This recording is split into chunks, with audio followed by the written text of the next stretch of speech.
Check. 1, 2. Check. Oh, did I? Damn. Do I have to? Oh, I guess I am live. It sounds like I'm live. Hey guys, am I live? I don't see any stats. Maybe I'm not live. Well, I'm live on that computer. Am I live here? Do. How can I be live? Is it 10:30 yet? 11 yet, I mean? What computer am I looking at? What time is it? What computer? Yeah. I guess I could check that. Hey Scorps, what up? I hope you're having a super amazing day. Give me 1 sec. There's an easy way to check. I could just turn on my phone. Oh, look at that. It says I'm live. Well, you live and learn. Hey. Oh, Alicia Keys commercial. She sings pretty good. What's up? Hey guys, what's going on? Hey Gabrielle, what's up? Hey Erica, what's going on? And Scorpio reacts. What's up, playa? I hope you're having a super beautiful day. Oh, we're just checking it out. Oh, we have a delay here. Okay, 1 sec. We have a big delay. Let me refresh this, and then we'll get on with things. I know it looks like I'm stalling, but what's really going on is I just did my nails. And I don't want to touch too much yet. I don't really want to touch too much. I don't want to touch any tarot cards or anything for a minute or so until my nails dry. They seem to be drying quickly, though. I gotta say I did a crap. So that's what's going on. So everybody gotta chill out until my nails dry, and then we're gonna get out to. We have a bunch of charts. I have a bunch of charts I have to read tonight.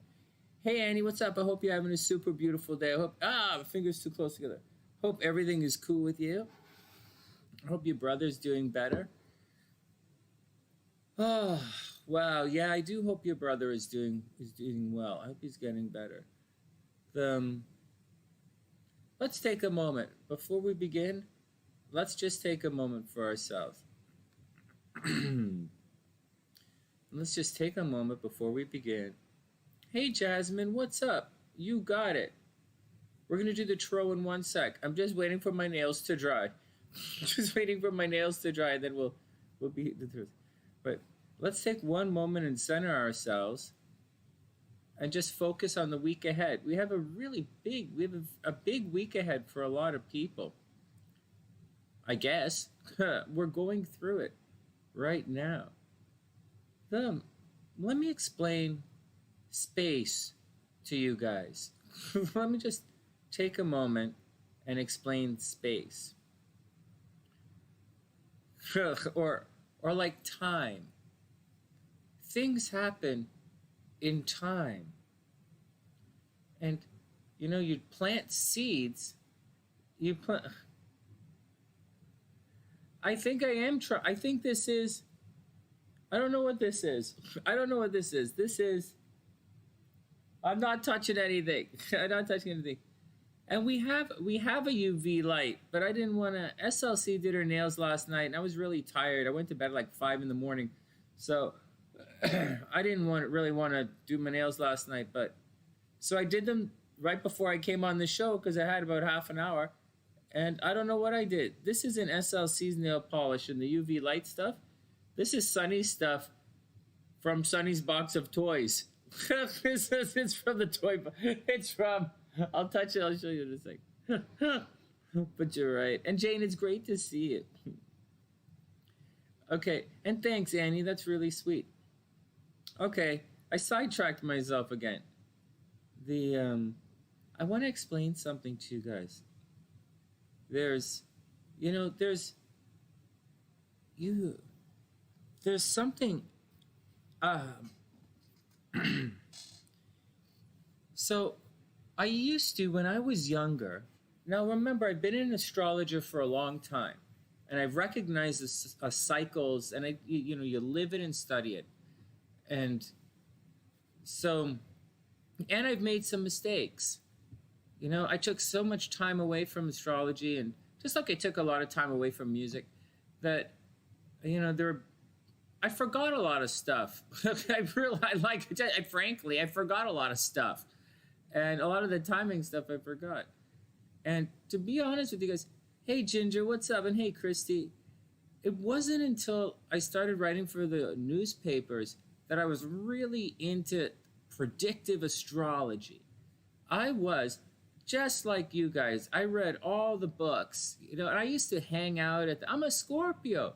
So obviously I used to hang out at the used bookstore all the time. All the cities I'd go in, in Portland I used to speak at a bookstore. And so but after I became a professional astrologer, things changed. And I worked on the Psychic Network for a bit, or one summer I did. I didn't really have, it wasn't really my thing. And then after the Psychic Network, I started writing for the newspapers, and things really changed. And I look at astrology very differently now. And I deal in astrology with specific dates and specific timing. My astrology is very specific. It's not vague. It's not really open to interpretation. You either like get the job or you don't. She either likes you or she doesn't. Or either, it works or it's a little different. But at the same time, it's not Hori astrology. It's not astrology of the moment. It's a little different.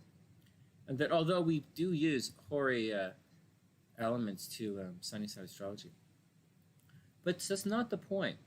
The point is these transition and turning dates. For forever, I say, if you're doing something, do it before the day. Do it as the aspect approaches. Because there's an applying aspect and a separating aspect to everything from that particular day. Now, the applying aspect is not the same as the separating aspect. And imagine this at a horse race.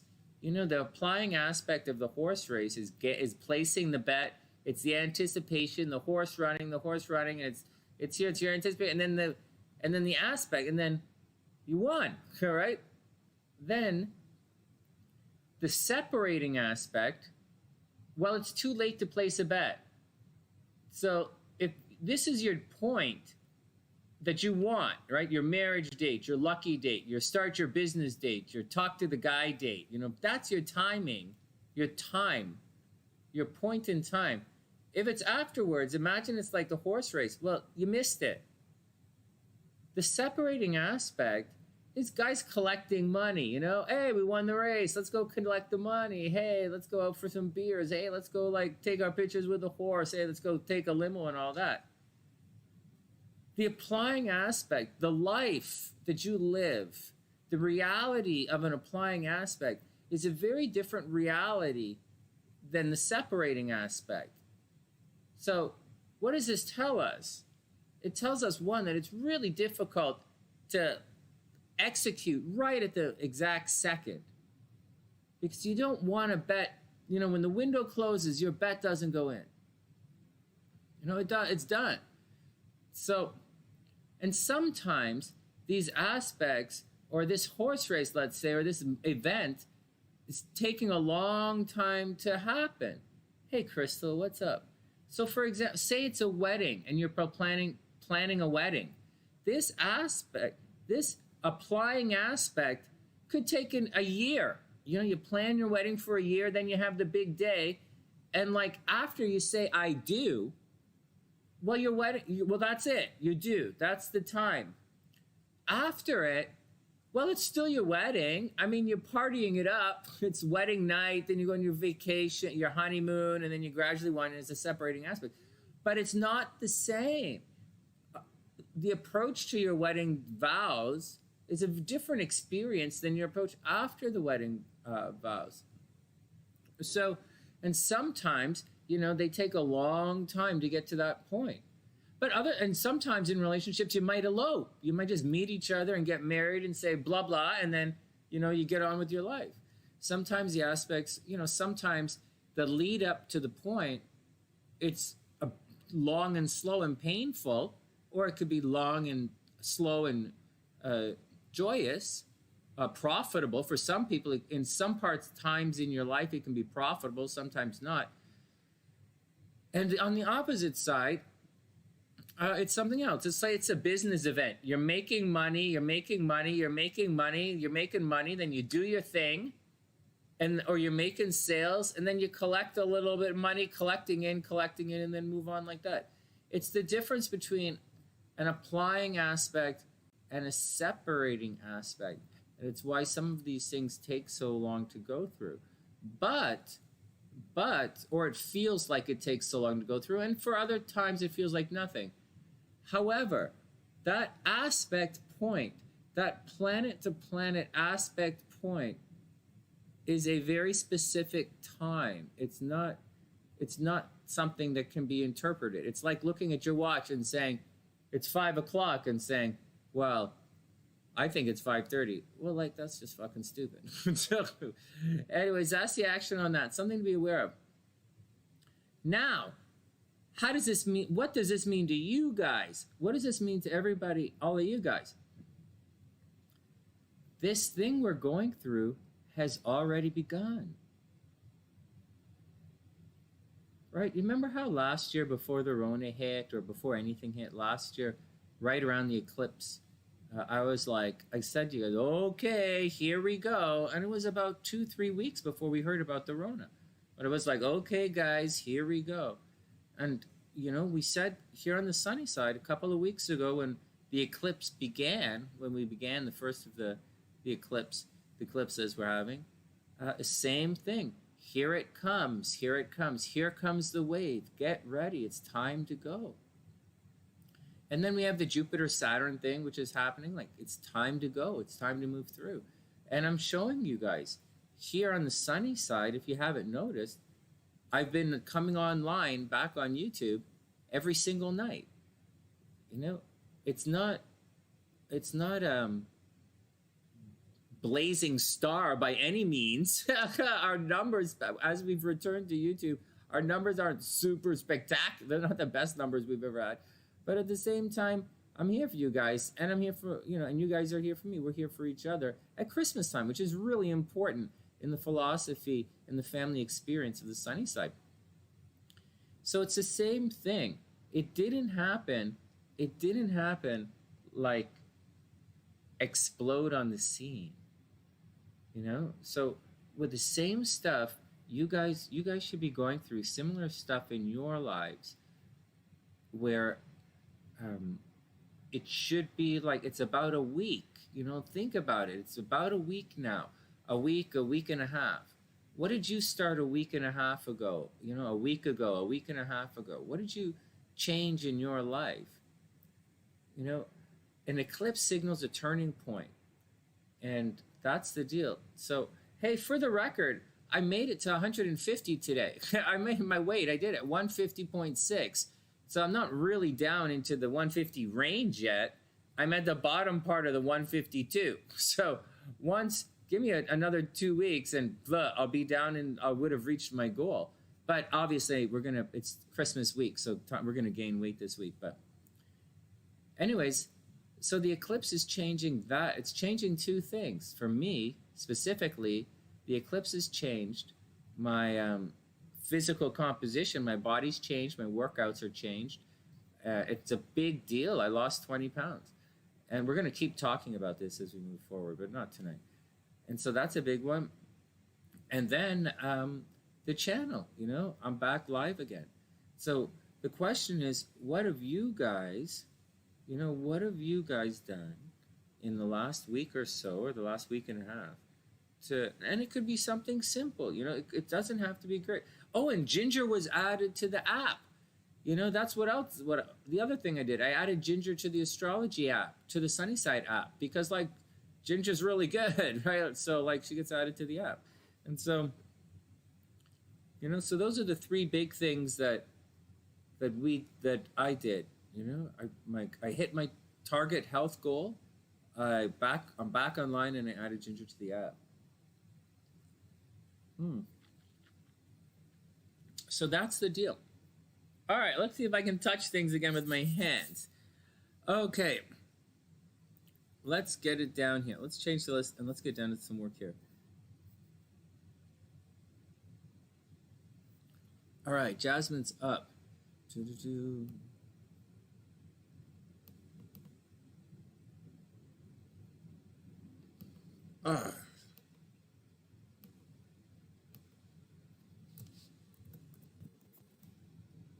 Jasmine and NEH says, my choice.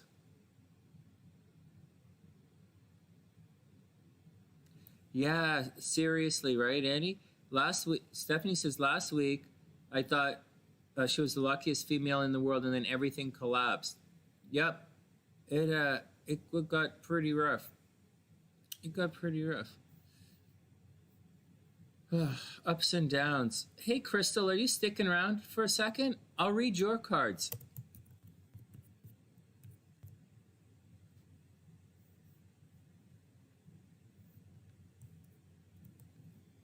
Okay, Annie paid it forward, so I'll read your cards. What the hell is this stuck here on the screen? How's that even possible? Okay, done.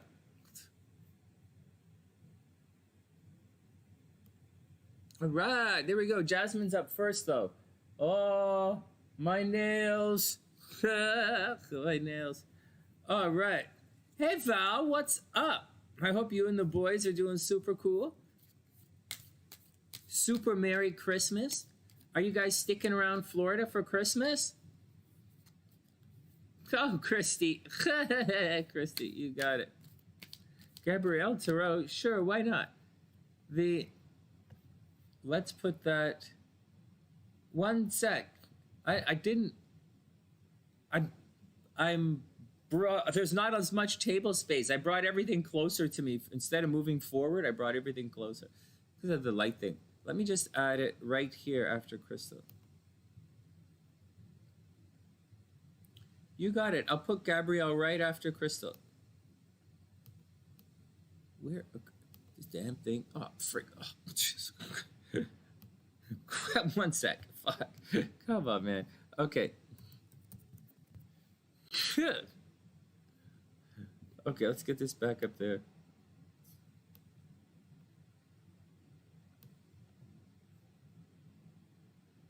Oh, man, you know what I saw today? I was watching today at the gym this afternoon. Oh, my God. Okay, I got it. Shuffling the cards again. Oh, you guys are taking it easy? Yeah, it's taking it easy. It's Christmas time. This is the week. It's Christmas week. Let's take it easy. Oh, my God. You know what I watched a little bit? I watched Justice League. I watched about 45 minutes. I was on the treadmill. I was on the stepper for 45. No, I was on for an hour today. I watched an hour of Justice League with Superman and all those guys. Yeah, it's a bad movie. I don't know which cut I watched or what I watched. I watched whatever was on the TV. Oh my God. I could have, it was a pretty shitty movie. It's so like, it could have been so cool. And the editing is so bad. Oh my God. It's like a $350 million B movie. It's so like, it's really bad. But fuck it, whatever. They gonna.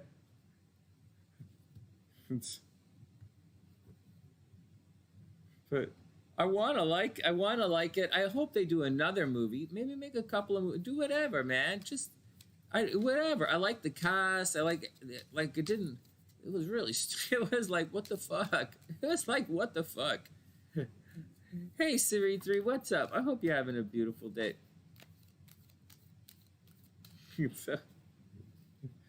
So last thing you want to be when you're on the treadmill, or the stepper, the last thing you want is to be confused while watching a movie. That's just gonna fuck up your workout.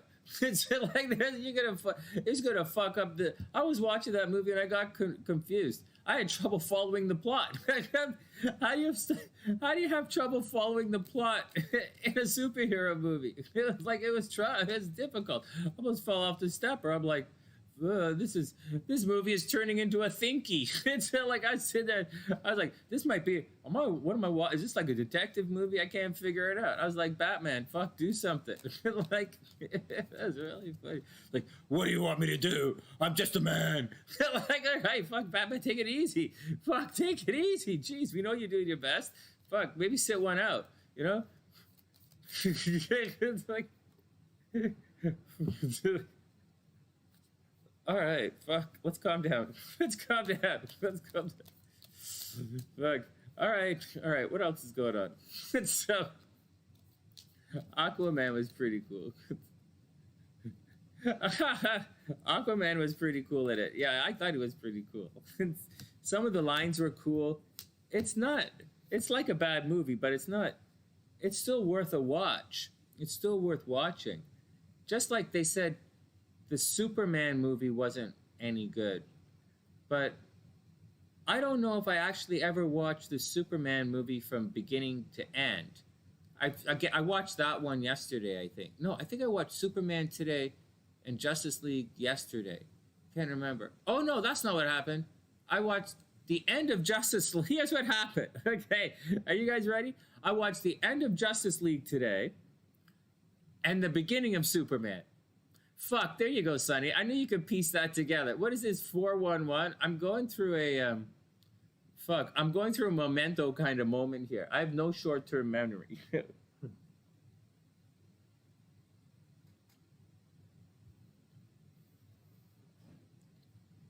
Memento was a good movie. All right, here we go. Here we go. Jasmine's up.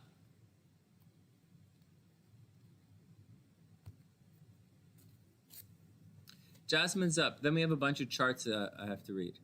Okay, here we go. What the fuck? This should be an interesting week, though. Is the Pluto doing anything? Is the Mars Pluto doing anything? Like Mars is square Pluto. Is it doing anything? Anybody, any violence in the world? Any craziness? That Mars squared Pluto, and then we started hearing about coronavirus part 2 over in the UK. Where's Sue? I wonder what she'd tell us what's going on over in the UK. Coronavirus part 2 is really scary. Guys, I'll tell you something. I didn't see any coronavirus part 2 in the astrology in any way, shape, or form. There's not. It's all separated after today, after this Jupiter-Saturn thing. It's all separating aspects from here. The next big aspect is Saturn, or I guess is Jupiter making Jupiter is going to square Uranus. So earthquakes, right? The next aspect after this weekend, the next big aspect is earthquakes, Jupiter square Uranus, or big change in the stock market. Oh God, yeah, fluctuations in the stock market. So stock market hit an all-time high with Jupiter, and it's going to crash its ass out when Saturn shows up a little later. That's what 2021 is all about. All right, next. All right, Jasmine's up. Jasmine, Queen of Coins. Here you go. Woo! So, at the least, it looks like money's going to be pretty good. So, keep your eyes open. Keep your eyes open. Make sure that you share your, make sure that, there's a lot. Make sure you have charity and you take care of other people during the holidays, right? Make sure that everybody is taken care of and there's no, keep stress to a minimum and be as nurturing as you can, right? Just keep your eyes, take care of other people. Very mothering. Then we have the Four of Cups. So there might be a bit of dissatisfaction here. Maybe you're unsatisfied about something. Jasmine, maybe you're unsatisfied about something, or maybe you're daydreaming about a more beautiful future. And that's it. You might be a little lost in the clouds right now. Maybe you met someone new, This doesn't have to be a woman. Queen of Coins doesn't have to be a woman. It can be a guy who's very nurturing and has a strong feminine quality to him. But I don't mean like he's effeminate. I just mean he's a very nurturing guy, like a Cancer. Like a Cancer or a Pisces or something like that. Probably not a Scorpio. And then we get the Four of Cups. You're daydreaming about something or a more beautiful future. So it looks as if it looks as if relationships are pretty good. Oh no, but then again, not at all. Not at all. In spite of everything I just said, we have the Eight of Cups. And the Eight of Cups means someone is someone's checked out. Someone's looking for a muse in a relationship. Within a current relationship, someone is not happy with what's going on and they're looking for someone else. It's like the Six of Swords, except it's not intellectual, it's emotional. So someone's emotional needs aren't being met. It's possible that someone is coming along, I don't know, Jasmine, I'm just saying, the Four of Cups is daydreaming, right? Dreaming about a better future. And then the Eight of Cups is kind of someone's taken off and hitting the boogie. So, they're checked out. You like a Pisces? Hey, Jasmine, go for it. Hey, 7 days, what's up? I hope you're having a beautiful day. All you have to do to get a Pisces is take them on a drinking contest. So that's all you got to do. Take them on a drinking contest and you got them. Pisces guys are really nice, Jasmine. They're really nice. He'll take care of you. I don't mean like pay bills and stuff. I mean, he's just gonna always be there for you. And so, okay, one more card and then we'll move on. You are good enough. So you don't really need to be that shiny to get a Pisces. Remember, if you want the Pisces guy, you have to be a little bit down on your luck. I'll say that again. To get the Pisces guy, you have to show vulnerability. If you want to get with a Cancer or a Pisces, you have to show vulnerability. So what you do is you get a little drunk and you trip a little and you fall down and you say like, oh, my ankle, and then have them all feel up your ankle, right? And then say, oh, my knee, and then have them say, oh, this knee, and have them like, feel up your knee, and then you go, oh no, I bruised my thigh. I think you could get it from there. I don't know, I'm just saying.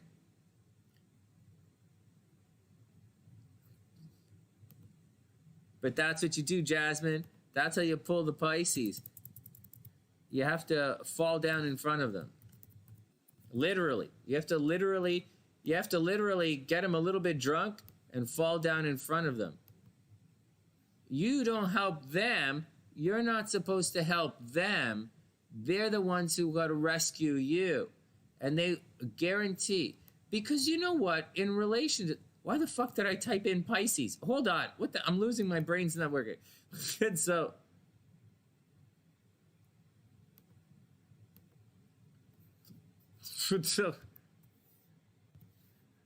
in relationships, it's not just your needs. The person has to be able to express themselves. And they have to fulfill the stuff that makes them express themselves. I was doing a reading recently where one of the Sunnysiders, it was with an Aquarius, longtime Sunnysider, an Aquarius married to a Scorpio. And, the Scorpio was doing a lot of Scorpio stuff, doing things for the family, and, he's being disciplined and dedicated and doing some really tough stuff physically and mentally for the family, and he expects the family to, to make the same sacrifices. I totally get it. I'm a Scorpio. But she's an Aquarius. And she kind of, she misses them and she wants them to be happy. And Aquarius, airy, easy breezy, airy. And so it could lead to some problems because she is definitely on board with his Scorpio stuff. But he also has to be on board with her Aquarius stuff down the road. And I said, well, this is pretty easy. Like, he owes you a vacation in Hawaii, or Mexico. She doesn't, that's not her thing, right? But but that's the deal. So when you're doing the relationship stuff, right, and you're trying to get this Pisces guy, remember, it's not just you. Like, your Venus in your astro sign may think that you should love a certain way. Like if your Venus is in Cancer, you might love by being very nurturing and maybe smothering. But if the other guy's Venus is in Aquarius, he's not going to like that. He's going to be, what the fuck? You know, you're smothering me, you know, get off my dick. So you got to watch out for that. And so, or if you're like, you know, okay, well, whatever. So to get a Pisces, you have to get a Pisces, you have to be a wounded, like a wounded eagle, you know, not just a wounded bird, but a wounded eagle. And then if you're a superstar on the mend, that's your game. That's how you pull a Pisces. Get him a little drunk, right? Get him a little drunk, because that's Pisces kryptonite. And then show a little vulnerability. And that's your action. That's how you get your Pisces going on. All right, next. This is easy. This is easy. This is easy. All right, Crystal is up.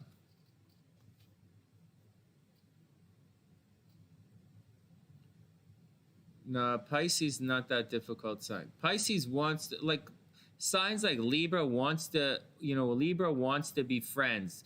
You know, Leos want to prove themselves. Cancers want to prove themselves. It's not that. Some of the signs are tough. Some aren't tough. Pisces wants to take care of you. Cancer wants to take care of you. Pisces wants to heal you. All right, here you go. Crystal, six of wands. I can't read. Six of wands. Here you go. It's the card of victory, but it's reversed, Crystal. So be careful. So Crystal, everything is going to be cool. You have some kind of victory coming your way, but the victory is going to be a little bit delayed. So be cool, right? Reverse victory going to be delayed. So be cool. Don't stress it out. Next, the Eight of Coins reversed. Well, here you go. Everything's reversed. It looks like you're in some kind of holding pattern right now, or like it looks like you're in a holding pattern, or you're waiting for something. Maybe you want to go back to school, or you're on vacation from school, or you're studying something, or you want to study something, and you're going to be really good at it. Whatever it is, you're going to be really good at. But there seems to be a bit of a delay for it to before it arrives. And the High Priestess, you know what? The High Priestess very clearly says something is being hidden currently. Something is hidden from you that's going to be revealed.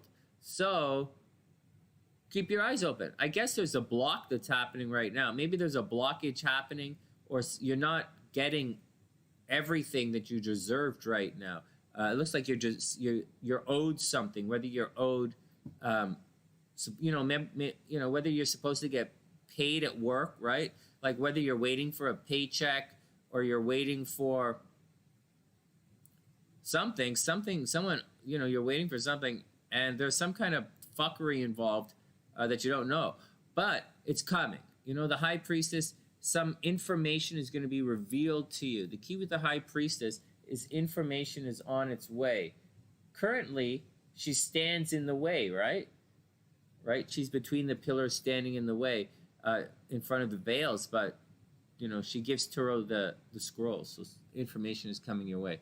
Then, hold your vision. So, Crystal, whatever's going on, hold your vision and be cool. All right, next. Gabrielle's up next. Let me refresh that, and then we'll do this here.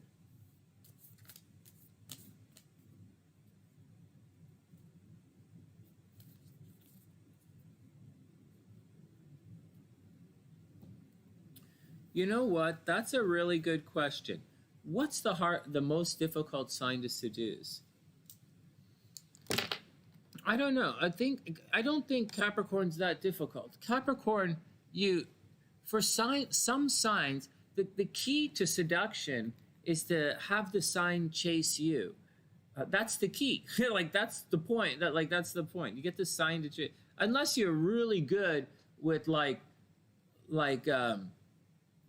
roofies or whatever roofies or like pills or something. The key is to get the sign the other person to come towards you. That's the key. And how do you get a Capricorn to come towards you? You know, there are some things you have to be. For a Capricorn to approach you, you have to have some kind of value.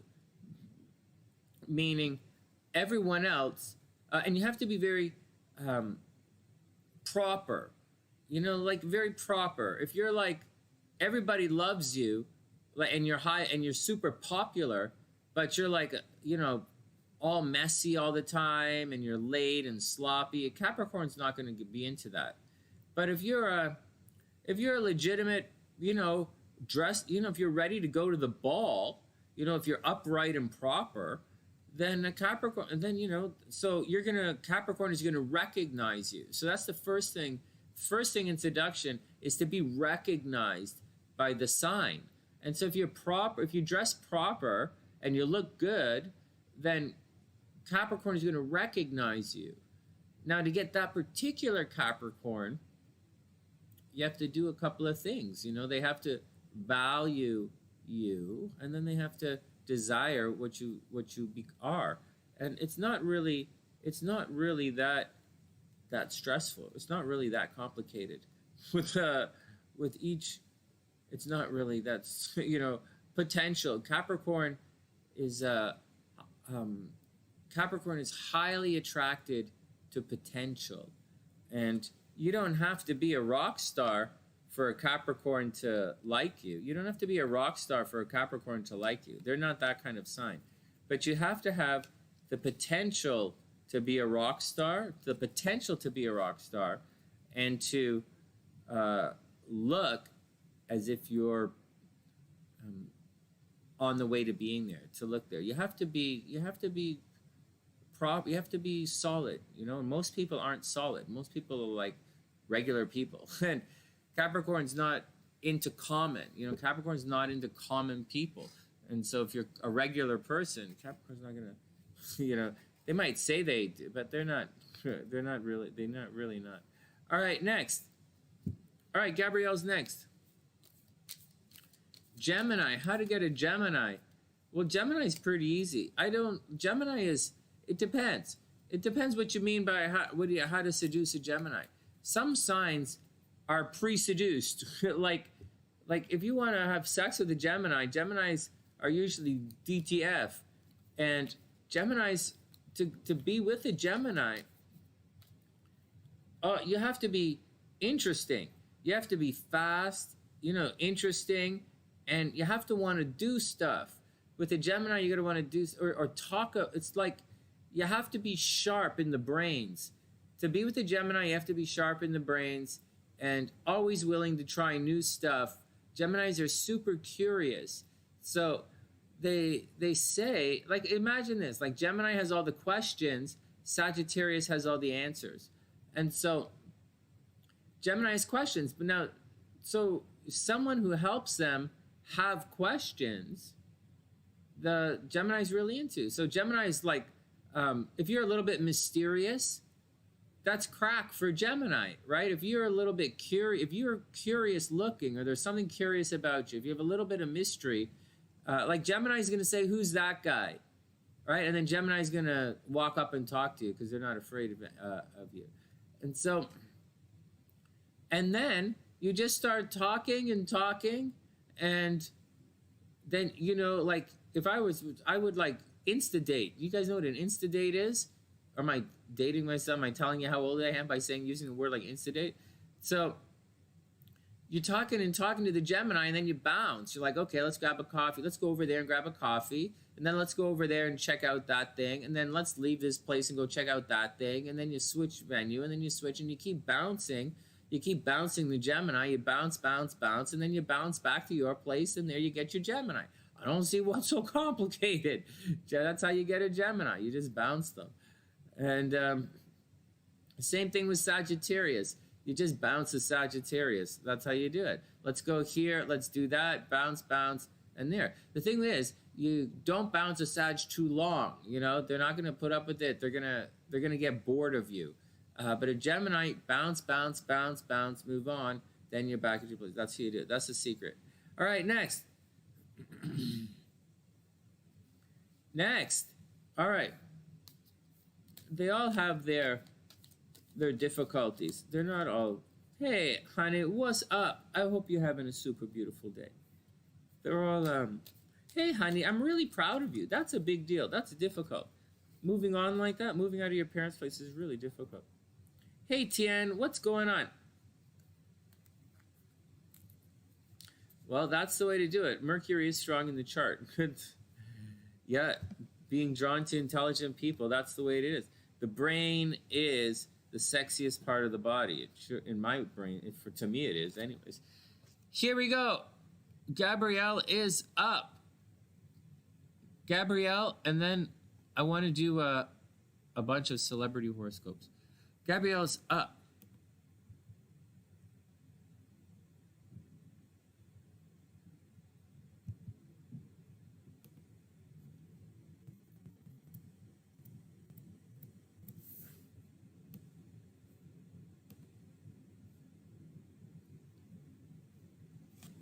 Gabrielle, the Fool.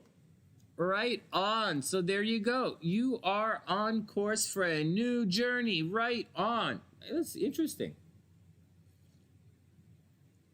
The Fool card, preparing the way for the journey.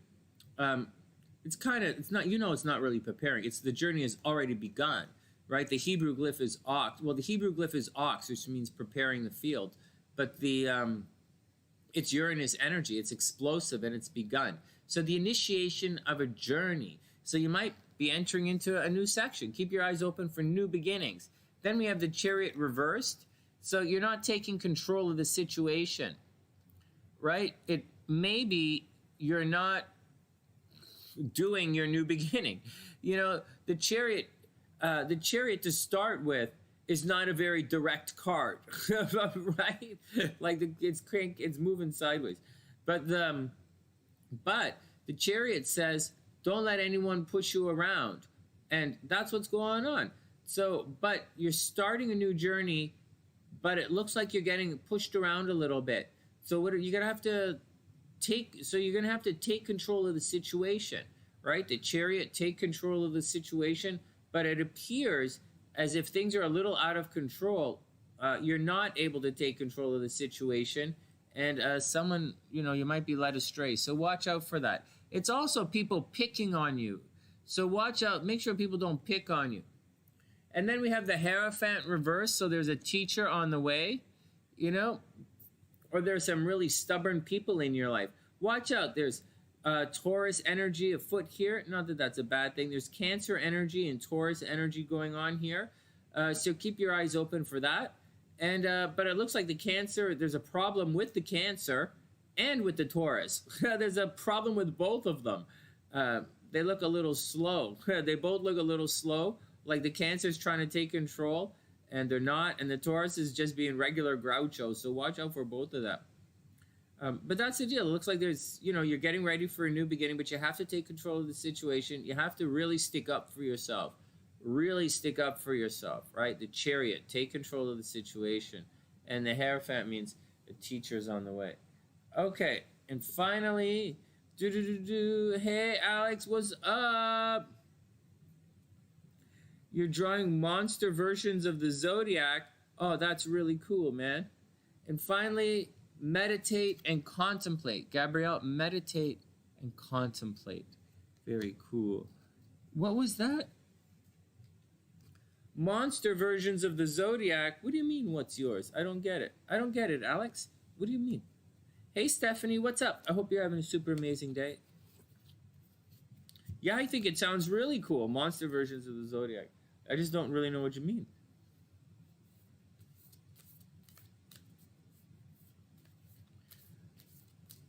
I'm not sure what you mean by what's mine. My monster version of the Zodiac? Well, my astrological sign is a Scorpio. So, I don't know. I don't know what monster a Scorpio would be. It's a good question, though. You are super welcome. You're welcome. Oh, well, I'm a Scorpio. I'm a Scorpio. Gabrielle's a Virgo. Ginger's a Pisces. I can't remember what Stephanie is. Ewing. I know Stephanie Kroll is a Scorpio. Listening to the hubbies and the dog snore. That's really cute. All right, guys, one sec. Let's pull up some charts. Oh, you're a Sag? Hey, right on. That's great. You know,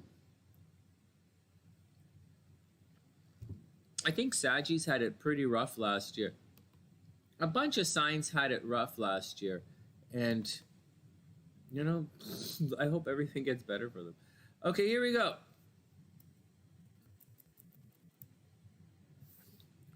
Who do you guys want to do first? Let me write them down. What time is it? Oh, we've got time. Okay, where's my... What did I do? So we have Donald Trump. Oh, my shoulders are so sore from the gym. We have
these are the charts we're going to look at, Alex. Alex, we're going to look at some charts here.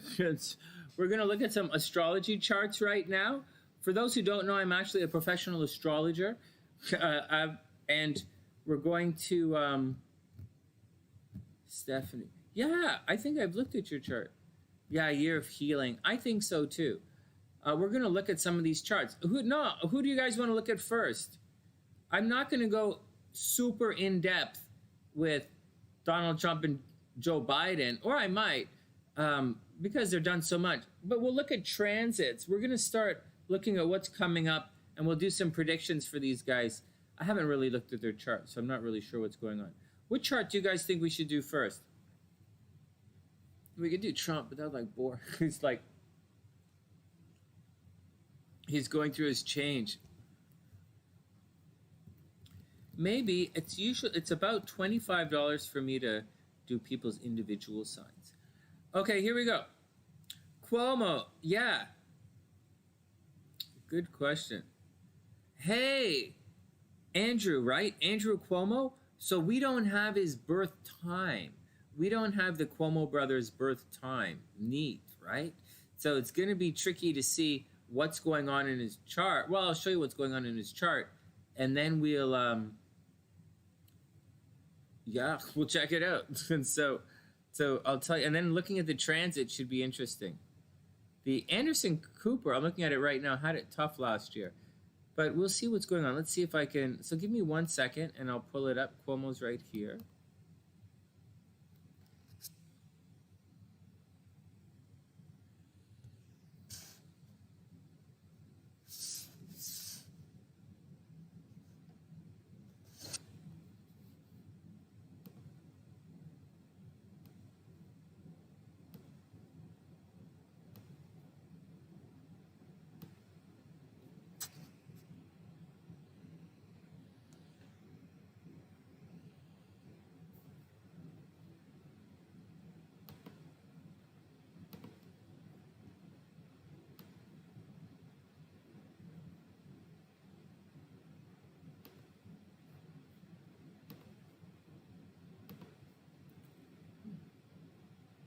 One sec.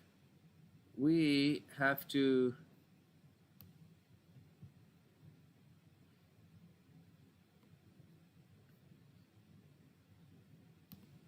What do you think? Is that okay? Does this look okay to you guys?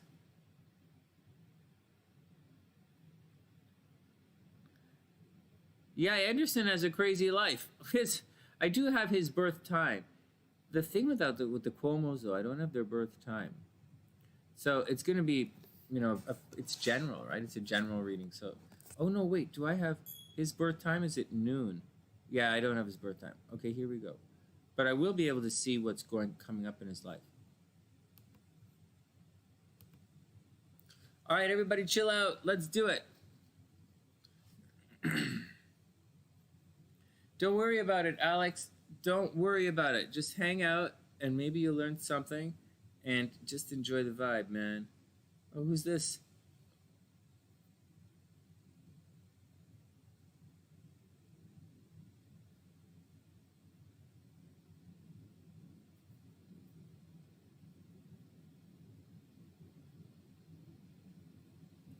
One sec.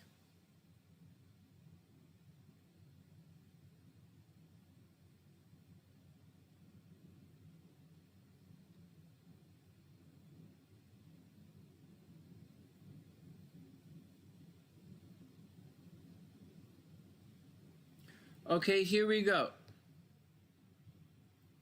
All right, Alex, have a wonderful night. Oh, thanks, Joanna. I think it would be fun. Well, I know who these guys are. I don't really know all their stories, but I know who they are. Let's do Cuomo first and see what's going on. We're going to try and keep the videos to 10 minutes. Like, what do you think? Help me out here, guys. I'm going to chop these into videos for YouTube. Should I just make them like, if it's like Donald Trump, it should only, like if it's an update, like a monthly update, it should only be like 5 minutes. But we haven't looked at Cuomo's chart yet, so let's have a look and see what we see. All right, 10 minutes, 7-8 minutes, we'll have a look. Hey everyone, welcome back to the Sunny Side. I'm Sunny, and today we're gonna look at the chart of Andrew Cuomo and some of his transit for what's coming up with Andrew Cuomo in the very short term future.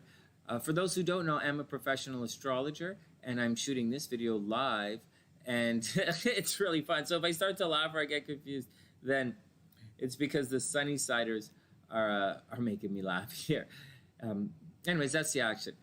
All right, let's get down to it. Oh, and if you want a personal reading, just hit the PayPal link in the description box below and we'll set it up.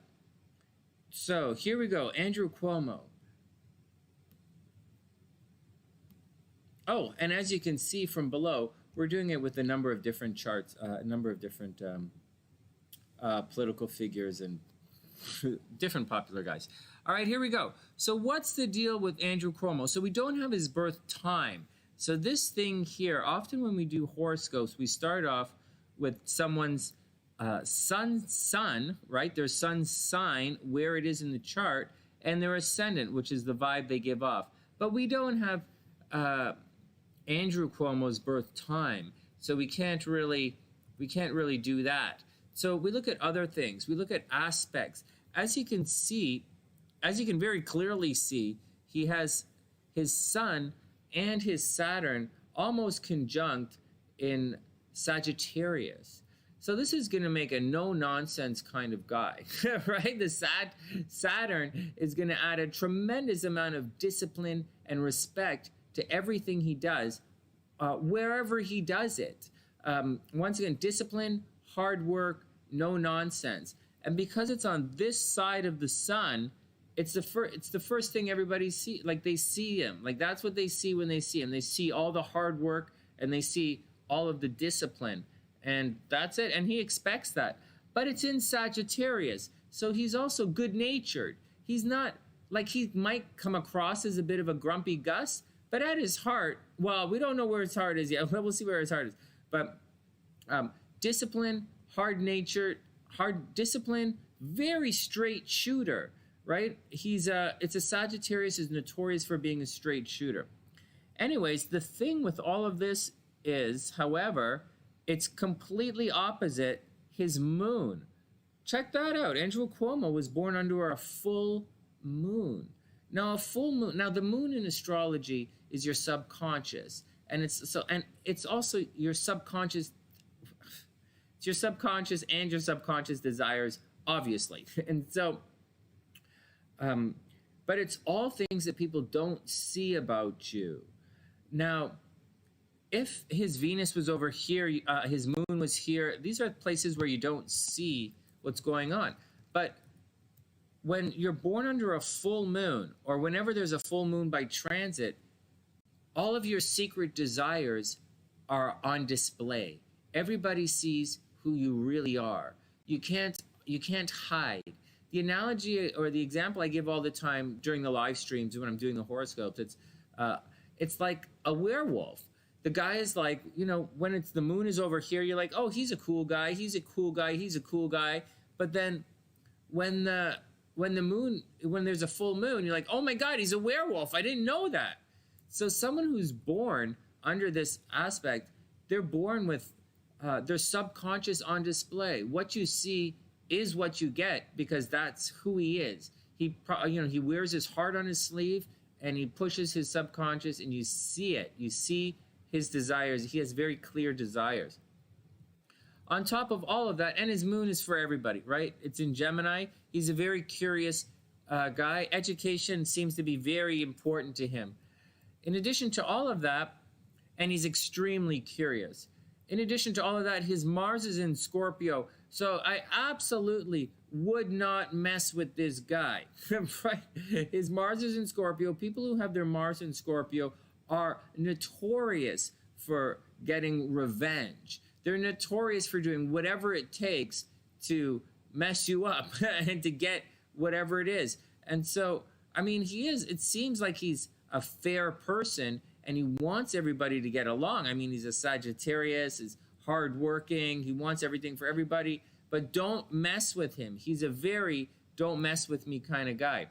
Now, when you talk and you hear him talk, he comes across as a Capricorn. So he comes across as a big business guy. He comes across hardened, right? Because you have Mercury in Capricorn and Saturn this close to his sun. And this is how he presents himself physically, and how he presents himself, comes across intellectually, how he comes across with his language. And he comes across as a tough, rough, big business guy. He does come across as intelligent, hardworking, but he's really, he doesn't come across as a soft love kind of guy. He comes across as fun, big business. That's straight ahead Mercury and Capricorn. Just watch Andrew Cuomo. Moving around, he has his Venus in Aquarius. This is very interesting, because in a minute we're going to look at the transits. And that big conjunction everyone was talking about in the sky is happening to Andrew Cuomo's Venus right now. It's a very big deal that's happening to a lot of people. Jupiter is conjunct Saturn right on top of Andrew Cuomo's Venus. So he is in for, moving forward, either a huge step up in life, which is hard to imagine because he's already the governor of New York, but it might be time for him to take his, for a lot more hard work. His karma, his hard work is going to pay off. So he might get moved to a bigger portfolio, or he might have some kind of major award coming his way, some kind of recognition or award for all of the Saturn hard work stuff he's done over the last little while. So I see really good thing, but I'll show you guys that in a second. I'll show you guys that in a second. So that's the deal. But his Venus is in Aquarius, so he's obviously wants good things. It's Venus, good things for Aquarius, for everybody. So the guy is probably a pretty solid politician. All right, so that's the gist of his chart without knowing his birth time. And to move on, I'm not going to say anything too personal. You know, he should be famous. He should be popular. There's a lot of hard work in his chart. He is, exposed himself. He's on the line. He puts himself on the line. He's a very detail-oriented person. All right. These here are the transits. So this is what he's going through right now. And this is something that's easier for me to do with the information that I have. Right now, Jupiter and Saturn are conjunct. See that? 0, 0, 0, 0, 0, 0, 0, 0. Anything else in his chart at 0? Mercury is transiting at 0 right now. We all know that. The Juno is at 0. Lots of 0 stuff. In his chart, no. Transiting Not, no, not enough. And so this is putting a lot of attention. Venus in your chart is where you attract. And so all of this energy is coming. It's one of the parts of the chart. So all of this energy is pouring into his chart right there. Saturn is hard work and karma. So everybody right now is getting a big dose of karma. And karma, as it pertains to astrology, in this type of karma as it pertains to astrology, is hard work paying off. So if you work really hard, then you're going to have some good karma. If you do good things, you're going to have good karma. And if you do negative things, you're going to have negative karma. And that's what's going on with everybody right now.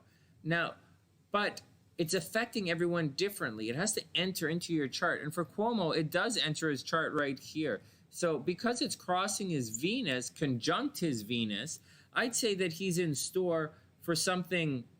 He's in store for some very big award in the next couple of weeks. A big award, big change in his life in the next couple of weeks. All right, so that's what I see for him. And it's the opposite of what's happening to, when you guys see the next video, Anderson Cooper. I think Anderson Cooper has that over way on the other side of the chart. And I think it's in Cancer or over here somewhere. I think he just went through a difficult time. I'll tell you that more properly when we look at the Anderson Cooper chart.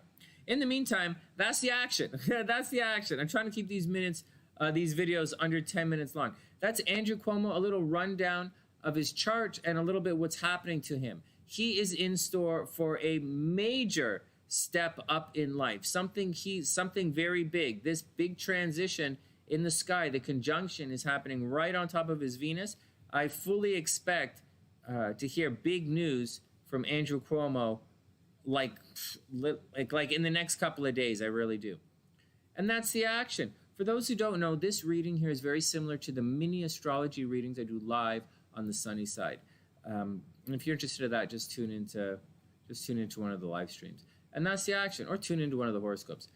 That's the action. From TheSunnySide.net, I'm Sonny, wishing everyone the best of a super beautiful day, and I'll see you guys soon. Hey, we did Cuomo. What do you think?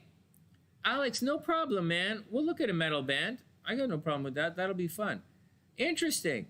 We didn't go super deep on Cuomo's chart because, 10 minutes. We got to move forward. But this is the deal. I don't know what's going on with Cuomo. Does anybody know what's going on with him? Is there any secret stuff? I know he was in line for Attorney General.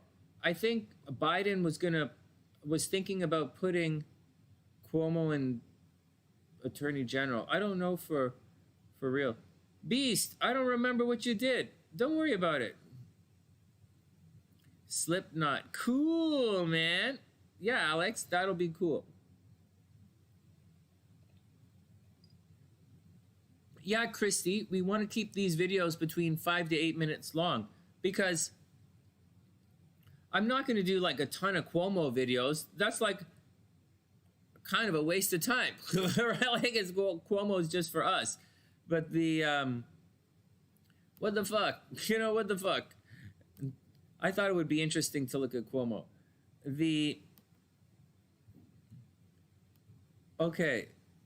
But things like Donald Trump, it doesn't make sense to read his entire chart over and over again. So I'll kind of cruise, I'll kind of do it mini reading style. Should we do a Donald Trump one? Maybe he's going to commit suicide this week. I don't know. Let's check it out.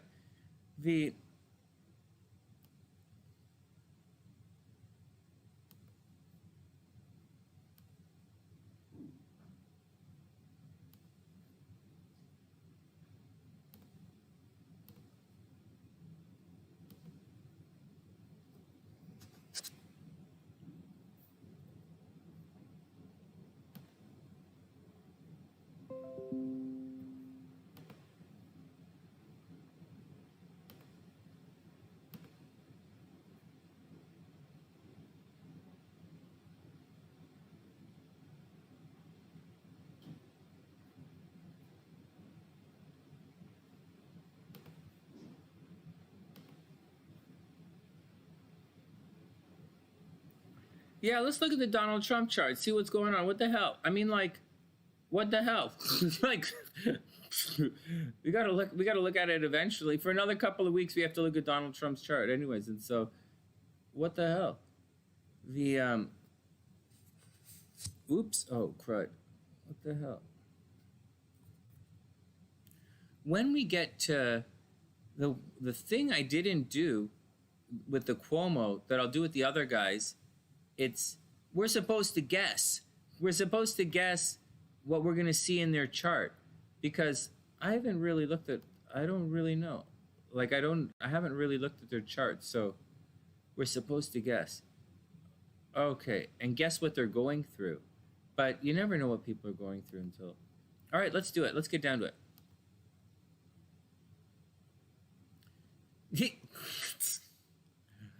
I gotta get some more tea. I'm just out of it. I'm just so tired these days. That big. I'm gonna really. I'm staying really late hours. Me too, Beast. I don't know what the. I don't know what the deal is. I don't know what the deal is. I just don't know what the deal is with the fanatics who are obsessed over him. I just don't get it. I just don't get it. I really think he's just become the figurehead of dissension. That's what it is. People who are dissatisfied with something, or see, there are a number there are a number of people there are a number of different reasons why someone becomes a Trumper, and if that's the case, that's how those guys become popular and cultists. It's like music. It's music that that many different people can relate to, and Trump,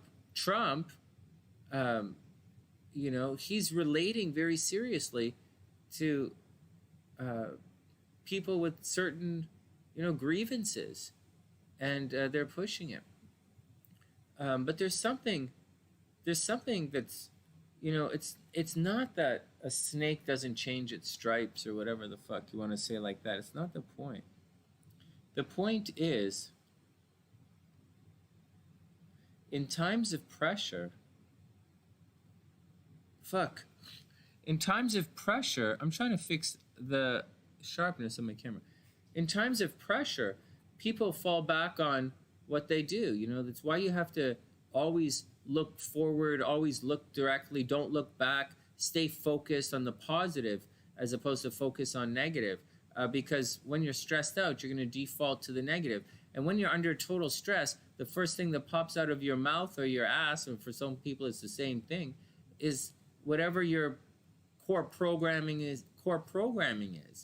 Some people have a very strong flight response, and they fuck off. Some people can't keep their shit together, and they overcome emotionally and intellectually, and they fuck up. Lots of people fuck up under duress, and lots of people, they don't meet the challenge.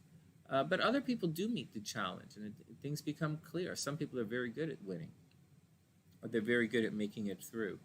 So with Trump, the one thing you have to understand with Trump is a loophole guy. It's become very, very clear in Donald Trump's history that he is always looking for a loophole to exploit. That's what bankruptcy is. He's always looking to exploit the law to save money on taxes, or and he brags about it. He brags about it, saying it's smart. But it's loopholes, and the loopholes aren't designed for him to take advantage of. So he's exploiting loopholes, as opposed to being there for special cases. He's exploiting them, and it's leaving a lot of destruction in his wake. And right now, and that's what's going on right now in Mar-a-Lago. They don't want him there in Florida, in Mar-a-Lago, because he's exploiting a loophole. They gave him a loophole so that he could turn his place into a country club. And now he's trying, so he exploited that loophole. And now he's doing the thing where he said, it's easier to apologize than to ask for permission. And that's what he's doing, because he might be the president, but he sure fuck doesn't act like it. And that's what he's doing. All of this stuff, like everything that he's doing right now with regards to the election voting and all that shit, it's all loopholes, right? He doesn't win. He's not a winner. His father gave him money, and he's been fucking it up and he fucks it up. And he had the presidency, and he fucked it up, and he's looking for loopholes, and that's all he does. Do you really want, doesn't sound like a winner if you ask me. Anyways, that's my 2 cents. Let's move on. Let's read Donald Trump's chart. All right, next. Pisces, what are you talking about? A lot of people are afraid of the needed changes. Well, you can't change, it's not that they're afraid of the change, it's that the change is necessary for, the worst part of Chicago are not the same changes necessary for the best part of Seattle, or the best part of San Francisco, or the best part of Mar-a-Lago. They're not this, or the changes are not the same. Just like the employment requirements of Michigan are different. The people of Michigan are programmed for different jobs. They're educated. The educated workforce is a different educated workforce than in Texas. They're educated for different jobs. So the needs of one place are not the same needs universally, and you have to pay for those needs. Because what you don't understand, when you guys talk like that, what you're missing out, or the point you miss is a need, right? To fill the need or satiate that need, there's a financial cost of satiating that need.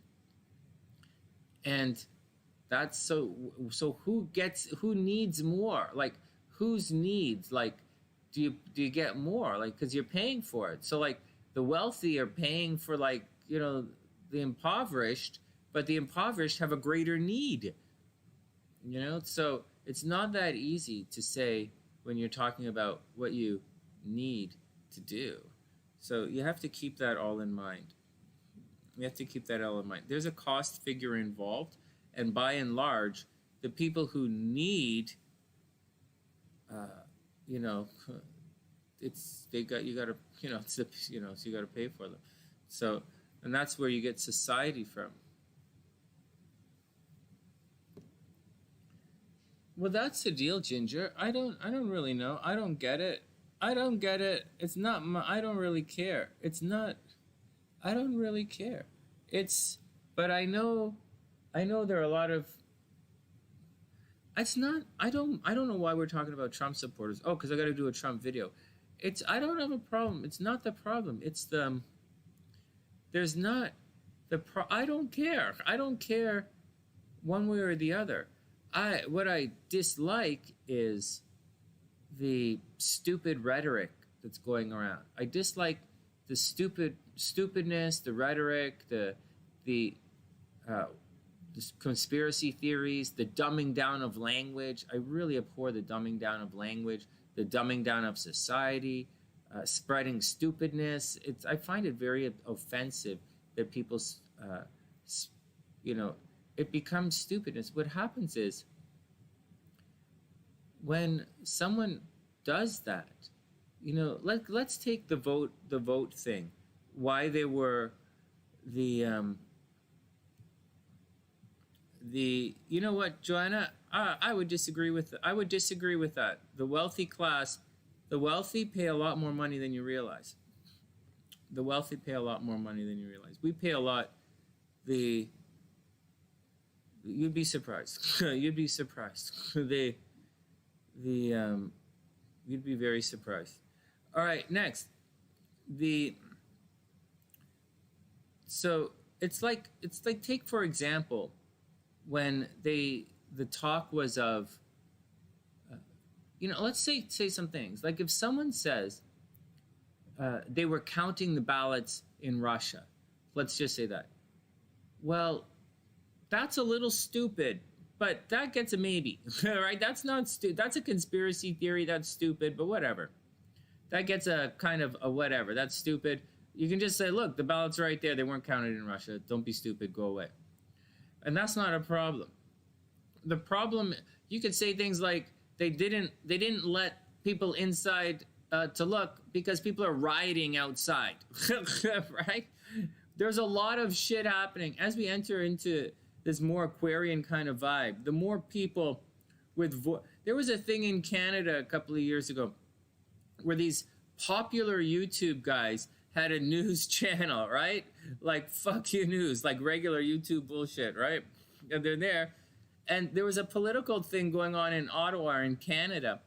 And these motherfucking yahoos go up there and they try to get in. They're like, we're news reporters from blah, blah, blah, blah. And obviously they get turned away because they're fucking nobodies, And so just because you have a YouTube channel doesn't mean you're a fucking news reporter. I wish people would realize that. And anyways, they started making all these YouTube videos about the government is holding, censoring people and you can't get in and they're anti-this and the anti-this. None of which is true. They just made a bunch of hater videos because they're dumb fucks. The reality of, and when I heard that, and I was in Toronto and I heard this, I was like, yeah, obviously these fuckers you don't just show up. You got to go get your fucking credentials. And I'll give you an example. And once they got their credentials, not only did they get their credentials, the people there, at the convention helped them get their press credentials. They're going on, oh, it costs this and this. Well, yeah, it fucking costs money to get accredited, you morons. It's so fucking stupid. But like, what I'm trying to tell you guys is, that's an example of the blind leading. That's an example of the stupid being stupid. So when the thing is, these fuckers are right here. And Trumpers are right here. Right? The guys are bullshitting you. And they're playing on your idiocy. Just like in that example, these guys were right here. Something happened to them. And all these fuckers have no fucking idea what's going on. And these fucking guys hear it and they're like, and they start throwing stones at everything. When the reality is, these fucking guys are not only wrong, they're stupid and wrong. Like, and it screams the entire, for someone who knows, like who's in the media, hi Sonny, someone who knows, they look at that and they go, and the first thing I did when I heard the stories, I said, well, they didn't get accredited. They didn't get their accreditations to attend. Obviously, they're not going to go. They're not going to let them in. That's obvious because I know. And then I'm hearing all this shit. I'm like, you know what? These guys, the more they talk, the more stupid they seem. And sure enough, that's it. I'll give you another example. They're not going to fucking let some Jaffo fucking YouTuber into a goddamn fucking locker room, sports locker room, to interview fucking Michael Jordan, because that's not how it fucking works. You have to get accredited to get into the fucking thing. So if some fucking YouTube jackass says, it's not, you're some kind of fucking YouTube fucking jackass retard. All right, next. And the people who suddenly parrot that and start getting, oh no, injustice, they're fucking lower intellectually than the fucking retarded YouTube jackass. It's really funny. And the same thing with Trump. When that thing happened, when they said, how come all these ballots showed up at 3 o'clock in the morning or 3 or 4 in the morning? When the bylaws state that you can't count them until the next day, right? That's what it says. Or that's what it says. You can't count until, or that says they're coming in the next day, or we're counting them then. What happened is, you get these idiot motherfuckers saying bullshit that they don't know about, right? They don't know what they're looking at, so they say all this bullshit. And all of these people, like, this is bullshit, right? This is bullshit. So what does that make you if you're lower than bullshit, right? You're lower than bullshit and you're churning up bullshit. What is fucking wrong with you? And then over here, that's it. And the people up here are looking at this and saying, what the fuck is wrong with you guys? These are the rules. You agreed to the rules before the fucking election. We've been planning this for 4 fucking years. You're going to speak afterwards? What kind of jack donkey fucking speaks afterwards? This is the fight. This is the rules. This is how we're doing it. You set it up before you go in. This is fucking stupid. Anyways, what I'm saying is, it's got bullshit and churning the bullshit. And that's the deal. And everything else is just Trump exploiting loopholes, which is what he does. Let Trump run his course and then run out of town. It's not really a big deal.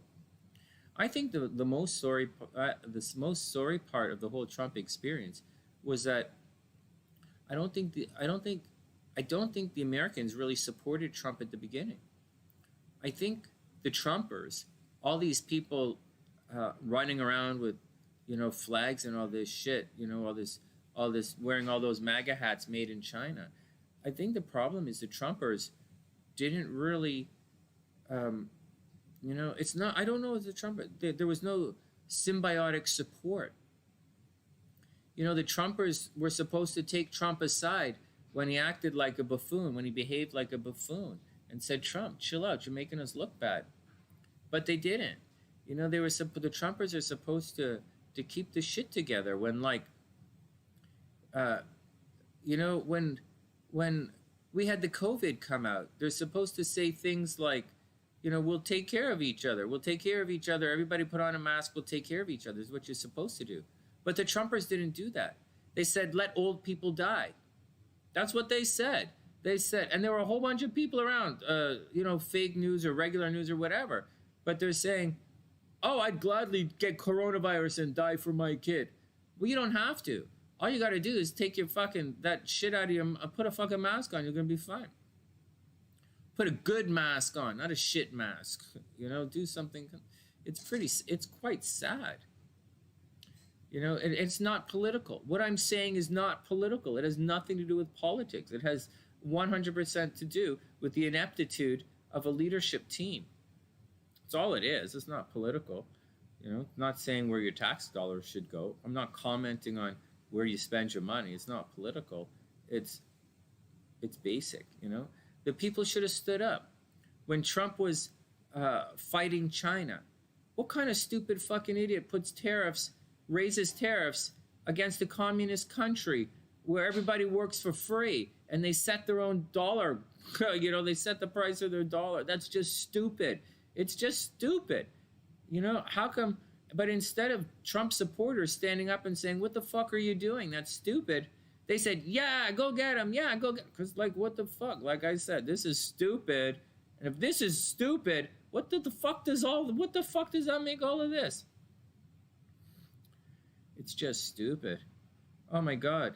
I remember in Canada, one woman in Canada was like, what she said to me, she loves Trump. She was bragging about it. She goes, oh, Trump is great for the economy.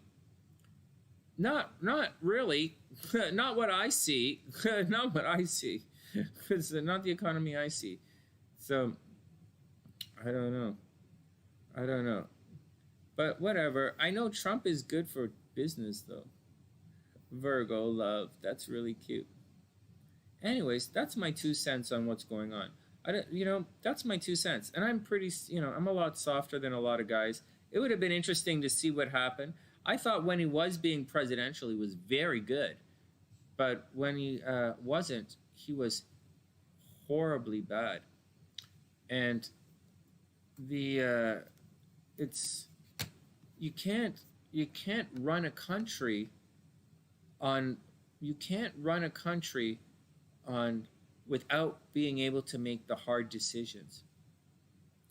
And Donald Trump refused at every turn to make the hard decision. He made all of the easy decisions based on ratings and popularity. And that is not the way to run any business. If anyone will tell anybody, one of the things, we just did Andrew Cuomo's chart, and we said he's a tough guy. He's a tough love kind of guy. It takes tough love to be a good boss. And Trump doesn't have it. And so he got fired. He's gone. All right. And enough blah, blah about that. I'm actually going to take off in a sec. I hear SLC is shaking in the background. So I'm going to take off a sec. and call it a night because I'm actually really tired. And I don't want to be up too late tonight. Tomorrow I have to do we got to do the horoscopes, and the next couple of days are really busy. I have a lot of readings in the next couple of days. I have a lot of readings in the next 3 days. And so I'm going to cram it all in, get the horoscopes in the morning, then we're going to get busy. So that's it. I hope everyone has a wonderful night. I guess I'll publish that one. It'll be fun. And I guess we'll do the other videos a little later. Anyways, that's the action, guys. I'm going to hit the boogie. With that, from TheSunnySide.net, I'm Sonny. Maybe. I might, Alex. I might. I just might. It might be a lot of fun. I might. From TheSunnySide.net, I'm Sonny, wishing everyone the best of a super beautiful night. Hey, Ginger, let me know when you get a chance later on if everything works on the app, if all of your stuff is showing up on the app. A couple of other people have been asking about the app, but I thought there was one girl who was pretty good with the horoscopes, pretty good with the tarot, but she wasn't really doing enough horoscope videos. And like, what's the point? You just can't run around saying, you gotta do a little bit more work than just say you want to read everybody's charts. It doesn't really work like that. Here we go. The latest one I have is Beers Playing Hot and Cold. But I saw a bunch of stuff on YouTube, so I'm not really sure what's going on. All right, as long as it works, it's all cool with me. Hey, TF, there's time right now. So far, it's shown up. Oh, right on, Ginger. Hey, TF, if you'd like, sure, I have time right now if you'd like a reading.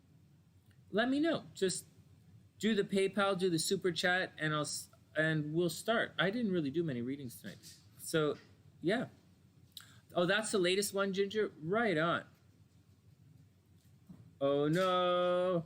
I hear my little doggy running around in the background. I put a screen up so she can't come in unless she barrels through everything. What would you like, TF? A tarot reading? Are you looking for a tarot reading or a MiniAstro reading? Because these cards are tricky for me to shuffle. Hey, Daniela, what's up? Oh, man, I hope you have an amazing day. I hope you have, Daniela, I hope you've had a super, super, duper, duper, super amazing day.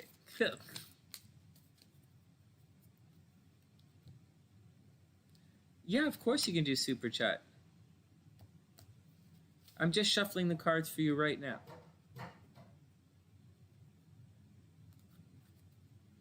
Oh, a compatibility. All right, no problem.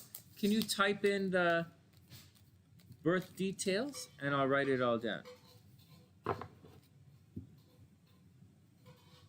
That's cool, Alex. Or just hang out on the sunny side. That's what we do here.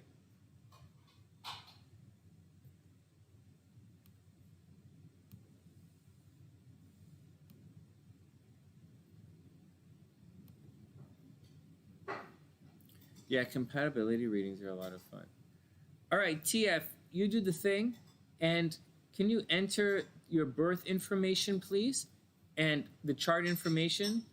And I'll do it in 1 sec. I'm just going to grab some tea. So I'll be gone for 2 minutes while I... Oh. Sounds like the microwave's being used. So I'll grab some tea in a minute. Oh, there's a hair on my hat, man. 3 minutes? No problem. I'll do it in a sec. Hey, Angelica, what's up? I hope you're having a super beautiful day.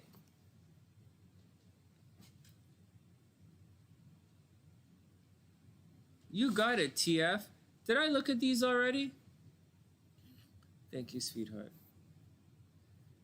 Did I look at these already? The San Salvador? Let's do it. Let's do it. Well, if I did, I didn't save them. Let's see if I can find out what's going on. Because you're in love? All right, let me do the thing. Let me see it. Hold on, TF. That's really cute. No, thank you.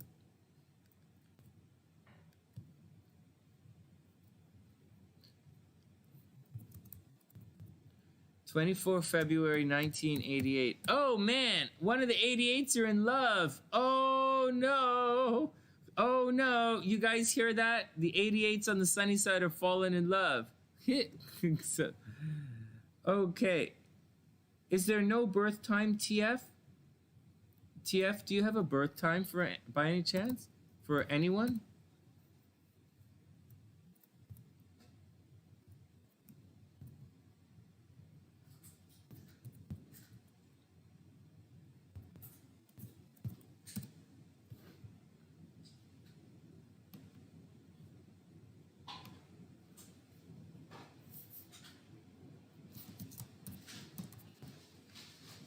March 3rd, 87.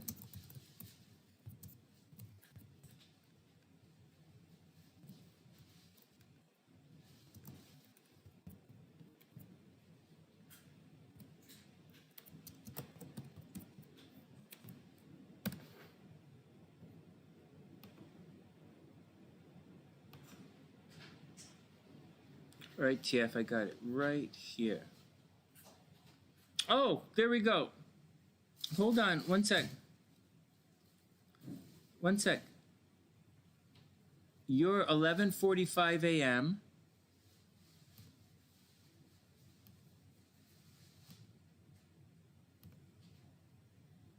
Okay. Okay, you're 11:45 a.m. All right, cool. And he is frig. Okay, he is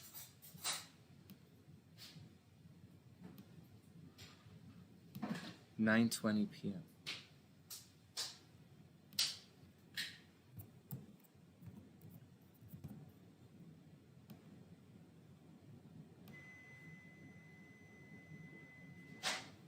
Oh wow, he's a Scorpio rising.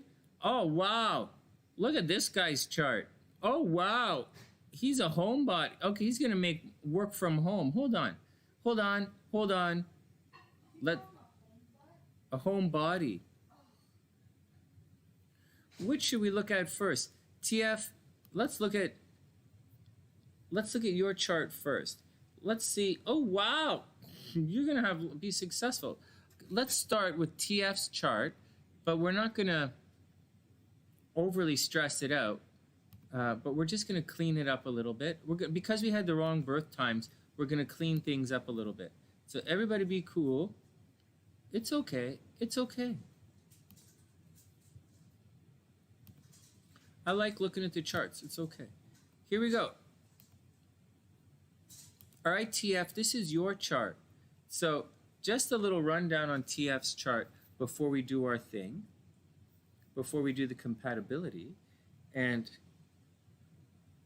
oh, excuse me. So TF, 11:45 a.m. This is long-term relationships and breaks up. All right, we'll look for it. We'll look for it. Before we look at that, I'll just do a quick one. In your chart, so you're a Pisces, Gemini rising. Oh, that's very mutable. That's a lot of mutable energy in your chart. You can be a very go with the flow kind of person. You are looking, so there are some problems in your chart, TF, to start with. First, you're going to have problems you are going to have problems in relationships. And that's like, I would say that's almost a guarantee. There's, let's see. Yeah, I would say, TF, you're going to have problems in relationships for your entire life. You have to watch out for cheating in relationships. TF, you have to watch out for cheating in relationships. Absolutely. You absolutely have to watch out for cheating in relationships. Watch out for abuse in relationships. Watch out for people trying to take advantage of you, all in relationships. That could be really strange, really difficult. Ups and downs in relationships. A lot of them. You should have a lot of friends in this lifetime, though. A lot of friends into lovers transits.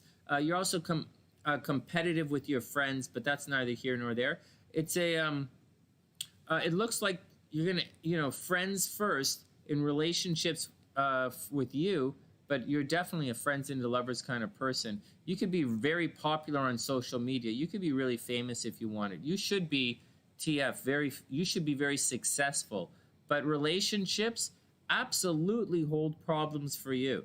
No questions about it. Abuse in relationships, there's possible divorce. There's possible divorce and violence in relationships. I'm not joking. When Mars and Saturn are this close together, it almost guarantees problems in the relationship. Like I would imagine a separation from your partner. You know, like even if you do married with someone, you're probably going to get divorced. There's probably going to be a separation. There might be violence in the relationship. Someone might, and oh, trick me, fool me twice, shame on me. Here, come here. Yeah, thank you. So, yeah, so Mars conjunct Saturn in Capricorn almost always leads to problems in certain areas of your chart. So you have to watch out. So with TF, you know, you might be, you know, you have to watch out. Maybe your partner goes to jail. You have to watch out. Maybe there's some kind of suicide or death in a relationship. Something you have to watch out.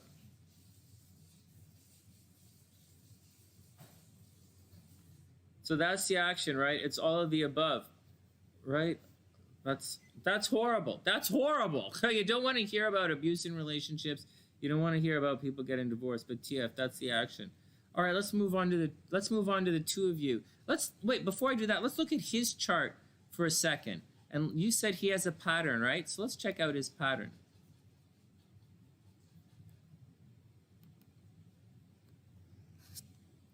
He has breakup energy, and holy crap, he has Mars directly opposing his Pluto. This guy has major breakup relationship energy in his chart as well. But you know, TF, before we go on saying, oh, this guy's breakup energy and all this stuff, maybe with you, there's going to be a lot of commitment in the relationship, right? Because if he acts up against your Saturn, there's going to be control in the relationship, and you guys just might stick it out, you know, just might work. Okay, depending on how the Saturn rocks. Anyway, the Saturn plays out. In this chart, this guy's going to have problems in relationships as well. He's going to have cheating in relationships, and he's a very possessive lover. Okay, T, watch out. He's a very possessive lover, and he likes to own things. So he doesn't really look like he's gonna like a cheater or he's gonna play around, but it looks like there's divorce energy or there's breakup energy in this particular chart as well. This guy's biggest problem and concern is money. He has to work really hard all the time for money. He's gonna have it, but he's gonna spend a lot of time at work. So T, you gotta chill out. He's heated. So you have to but he's passionate and nurturing, right? He's a Pisces. He's passionate and nurturing. He's super romantic, and he doesn't have any problems getting girls. No, he thinks you're crazy and unstable. Oh yeah, well his moon is in Pluto.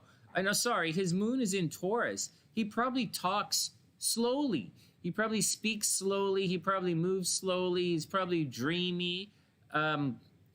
You know, he's dreamy and solid and stubborn, and you know, he's probably chill. You know, and he's probably a little dark. You know, wears a lot of black, and he's mysterious. He's probably artsy fartsy. You know, maybe he plays music or he sings or does some kind of thing like that, or he paints or something. But he's very romantic, and he has no problem meeting girls. And he probably likes to gamble as well. He probably likes to gamble. So let's see. People with Venus in Aquarius aren't really settled down kind of people. You know, something to watch out. There's something else to watch out for. His Venus is square this Mars thing, right? His Venus isn't technically square Mars, but it's technically almost square the moon. And so if we were doing Vedic astrology, I would say these guys are square. But in my astrology, SunnySide astrology, it's a little loose. But guys who have this aspect right here, if you have Saturn square Mars in an astrological chart, you are going to have problems in relationships. You'll have control issues. You'll have insanity. Your partner is probably going to die early. The partner might commit suicide. They might kill you.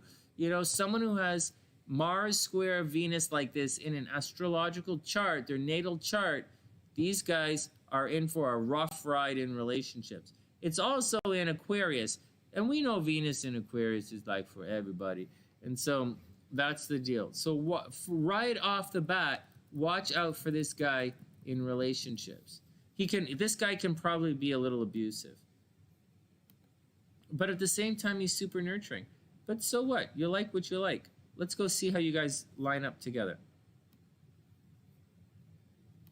Like, seriously, you know, guys, you like what you like. I'm not here to judge. But you know what I say? I'm not here to judge. But if you're going to judge me, give me a 10. That's right. Yeah. I'm going to be a good grandfather one day. Maybe. If I make it that far. Okay, next. Oh, he's got no issue getting girls, right? Long-term. He keeps losing money gambling. Yeah. Yeah, Angelica's saying he's been through this stuff. Good luck. Yeah, he might not be the right guy. We'll see. We'll see if there's any strength in this relationship. We'll see what could keep you guys together and apart. So you guys are close years, right? He's an 87 year and 88. Hey, TF, be very careful. Be very careful moving forward, because next year is going to be a year of next year is going to be a year of change and transition for everyone born in 88. It's going to be difficult. If you haven't gone through it already yet, your nodes are going to square the transiting nodes. It's time for thanks, Georgina. I super appreciate that. That's right. I don't mind being judged. Yeah. Thanks, Georgina. So T, watch out. That you should go through a life change this year. The nodes, right? Whenever the nodes are square, it's kind of a painful life change. So watch out. It's a little, like, just heads up for that.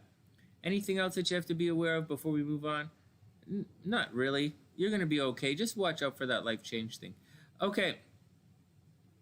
Okay, so what's going on with you guys? What's going on in the relationship chart? Well, control issues in the relationship. Okay, no problem. Jupiter in this part of the chart's probably, Saturn over there is probably, it's going to be okay. It just indicates there's a possibility of stability in this relationship. Now, why do you dig this guy so much? Your moon is at 1 degree Gemini. So, first, your moon is at 1 degree Gemini. So you're going to be going, your moon is going to be going cuckoo bananas for the next month. Just to let you know, Saturn and Jupiter are trine your natal moon. You're going to be feeling things. Your subconscious, your desires are on major display. You're going to have wet panty disease. So you got to watch out. You know, you might buy some sponge to sit on that. And so, sure, TF, you could, yeah, we could look at your chart separately if you like. Oh, well, this is 10 minutes. I'm kind of doing a bit of your chart as well. Let's, anyways, it's square, but that's neither here nor there. Let's look and see why you really dig this guy. All right, well, here you go. Here you go. Hey, did we do this? Did I show you this in your chart? It looks like it's in other people's charts. No, this is your chart. Watch this. This guy really lights up your moon. Like, really, really lights this thing up. A vertex, oh, that's your, and your vertex. He really, and your Mars, holy fudge. Oh, well, I can see why you're totally into this guy. Like, you are totally into this guy. I totally get it. Your moon is aspecting his Venus. Like, you feel his love.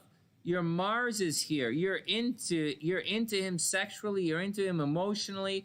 He looks like what you want in a relationship. I mean, he's a Pisces. You're a Pisces. I think you guys should go be dreamy together. It's huge bonds. You really dig this guy. Mercury is, you're into his Mercury. It really lights it up. Your sun, holy fuck. Like, I can see very clearly why this guy lights you, like why you really dig this guy. Now, does he really dig you? Where's your Venus? Your Venus is 17. Okay, so first, lots of good in this relationship. I can see a lot of good, a lot of stability. Now, we have to look for some negative things in the relationship. You guys have a very negative thing in the relationship. You guys have Saturn opposite Chiron. It's close. It's 3 degrees. When you have Saturn opposite Chiron in a relationship, it looks, and I know there's a lot of love in this relationship, a lot, but it looks as this is the type of chart, relationship, that it looks perfect. It just looks perfect, but for whatever reason, it might not work out.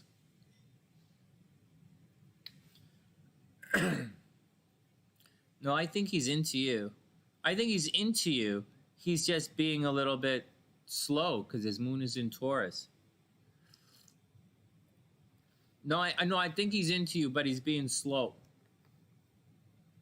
But when you have Saturn opposite Chiron like this, that's a pretty good bet that there's going to be a problem in relationships. And he naturally has Chiron opposite Saturn, so he's naturally going to be a fuck up in relationships.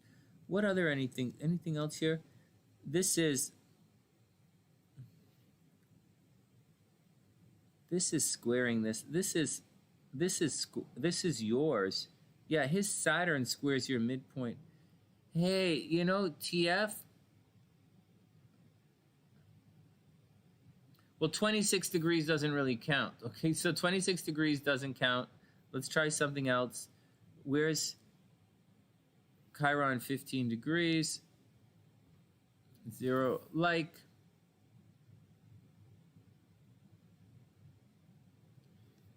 I 25 degrees, that doesn't really count. That doesn't, this 18 is a thing. 18, not really. 18 is not going to be, I see you have a lot of, that's a good question. Is Saturn opposite Chiron something that you can overcome? You see, this is something we studied in the class.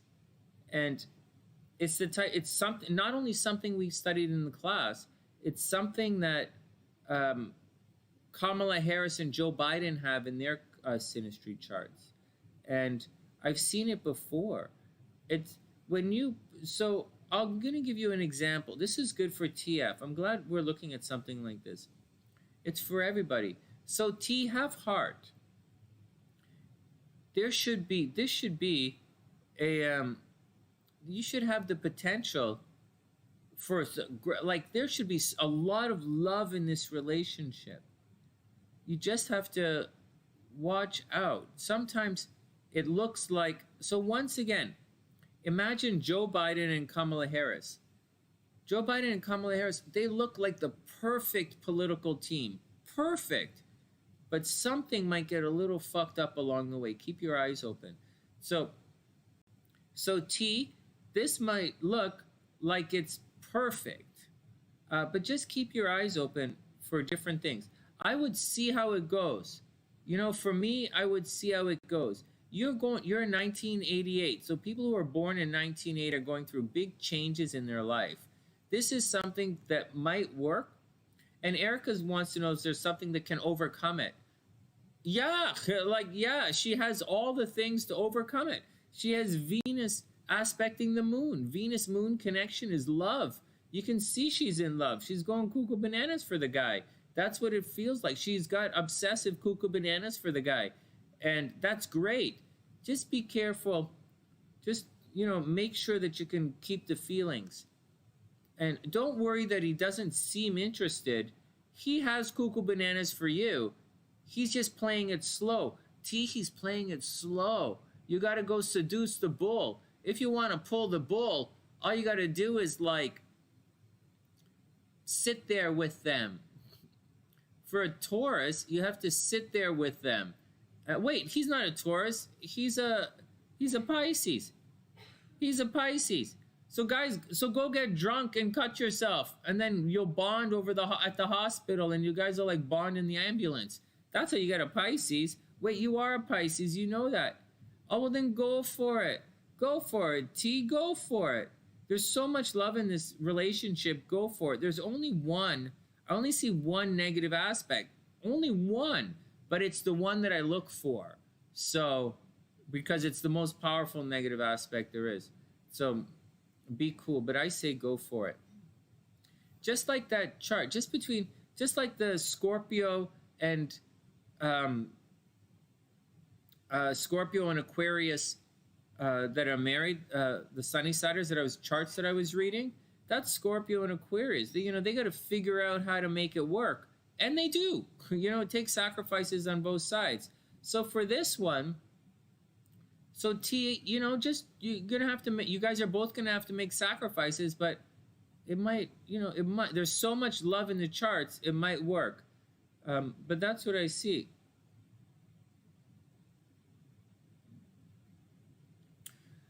Well, his Mars is in your 12th, so you got to watch out from being a little bit sneaky. With his Mars in the 12th, he's going to get blamed a lot for things. Mars in the 12th is going to elicit feelings of insecurity. You're going to feel insecure. You're going to feel like he's sneaking around, and you're going to have trouble just trusting him.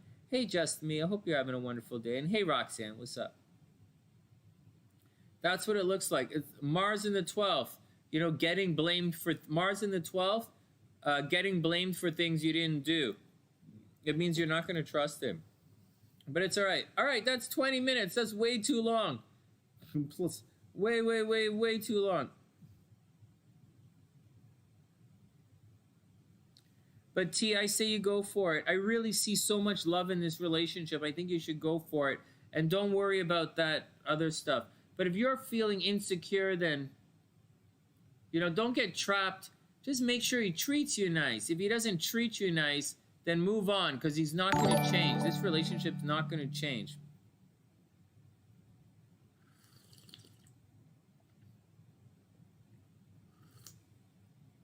Oh my God, the nodes. You're in 88. Yeah. We'll do the nodes right now. So this is, and it's not a joke. It's not a joke.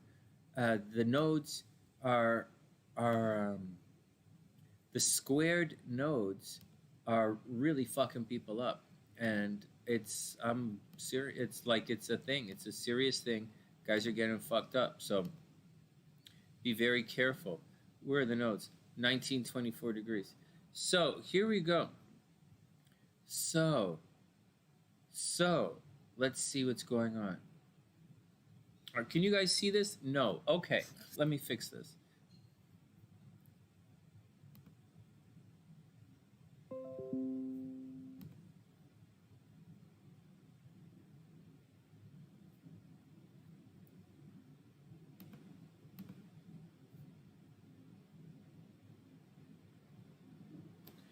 So let's see. So first up, this is T. You are just about to enter into a big ass relationship cycle. T, seriously. Hey Heather, what's up? What's up, 2H? What's going on, playa? What's life down in Texas, y'all? I'm working on it. So T, check it out. You are just about to enter into a romantic cycle. Oh yeah, give it 1 week. In 1 week, you're going to be in a romantic cycle. So that's really good. Keep your eyes open. I think that's great. You're entering into a romantic cycle. You're actually going to be okay for romance. Watch this. The South Node is kicking around in your relationship sector, like your real relationship sector. We all know you just don't want to like go out on a date or like just chill with the guy, right? And move through like that. Kate, I'm gonna answer your question by saying this is pretty simple. If you looked at the screen, you could figure it out pretty quick. If you looked at the screen, you should figure it out pretty quickly. All right. So what else is going on? So T, you're entering into a romantic cycle in about a week. Plus the South Node is kicking around in your 7th house. The problem is, in the 1st house, the North Node is going to mess you up. So you are getting a little messed up right now. You might not feel beautiful. You might feel like you're coming under attack. You might feel like there's something about your life that you need. You know, like some people, when they feel this, they might want to have, you know, like they got to have kids, or they got to get a job, or they got to do something. And I think you are going, like, the nodes are your direction in life. And you are going through this, right? The nodal square. You actually, it was probably worse because the nodes travel reverse, descending numbers. You probably had the big node square a couple months ago. And I'll tell you when this thing was that I'm talking about. You had your node square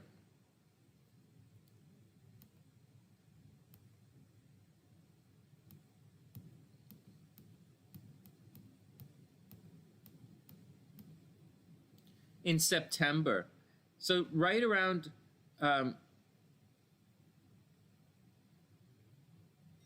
you guys aren't talking right now? That's okay.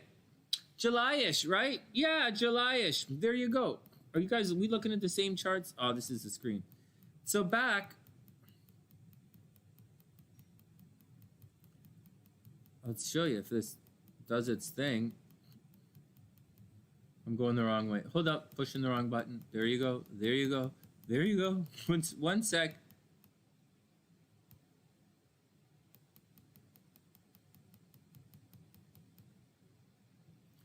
Yeah, the big change was coming. So there you go. So there you go. It's time to enter into a new life. Let's lose this chart because I'm completely confusing where I am right now. I'm getting lost on the date. Let's go back to this chart right here and what we're talking about. So it looks like you're going through a big change, starting something new. In about 2 weeks, relationships get so much better, it's not even funny. Like, seriously. So it's a great time. In January is a great time to start relationships. Don't worry about yourself. You might not feel like, you might not feel pretty. The 1st house, you might not feel pretty. But like, or you might not feel confident or pretty. But like, don't worry about it because you don't really need that. Or are you going to spend a lot of time worrying about your appearance? Or you're going to feel like you're always dressed wearing the wrong clothes or saying the wrong things, or you're going to feel like a sore thumb. But don't worry about it because your relationships should be pretty good. People are going to love you anyways. This is going to balance itself out.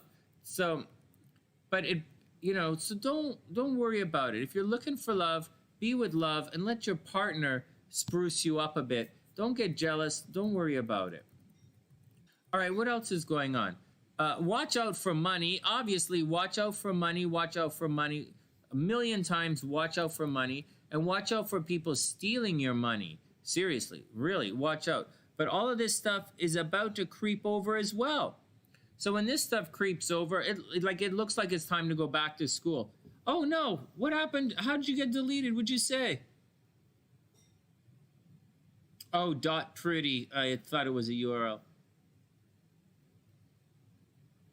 Oh, what do you mean you don't feel pretty? What the hell?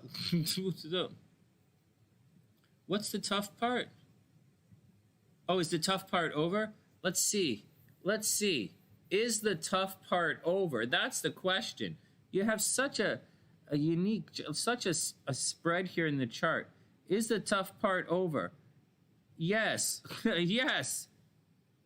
This is the tough part. This is the tough part. This is the tough part. No. And this is the tough part. No. No. No, yes. Yes, this is not the tough part. I'm getting confused. Saturn is not the tough part. This is the tough part. Aquarian is... No, the tough part's done. You don't have any negative aspects coming up. You can just look at it. Everything is moving into air. Everything is moving into fixed signs. The fixed signs are under attack this year, and you don't really have anything in the fixed signs except Pluto. So I would worry towards the end. Okay, so now everybody watch and take everything with a grain of salt. But the end, hold on, TF. At the end of 2021, at the end of next year, watch out for like a death. You know, watch out for a big death happening. Watch out for a major accident, either for you having a major accident or someone around you, someone close to you, possibly dying at the end of 2021. Watch out for that. As far as money is concerned, your money's going to get a lot better. No joke. Money gets a lot better. This stuff is very negative. Hey, TF, I'm a Gemini rising too. All right, I get it. I'm a Scorpio Gemini rising. My planets are in the same spot as your planets for the most part. I get it. Money's going to get a lot better starting everything gets better in January, except you're going to be busy. You're going to be busy. So love gets a lot better in January. Money is going to get a lot better in January because these guys are going to clear out. A lot of energy in school, right, happening in January. School and travel. I'm going to be focused on travel. You're going to be focused on school, right? That's the energy. You know, you're popular right now. Mars has been causing problems with friends. No big deal. The one thing you're going to have to watch out for starting in January. So everything looks good in January, really good. And then after love, Venus moves over here for money. So you're going to have money around February. So don't worry about it. February's on the way. You got it, Jana. One sec. So money's coming. Money is on the way. And that's the deal. That's the deal. Money is on the way. And so there you go. There you go. One sec. Kate, the one like tropical, it follows the, like, Western astrology follows the seasons, and it's pretty straight ahead. You know, Western astrology follows the seasons, and Vedic astrology follows some kind of fucked up thing.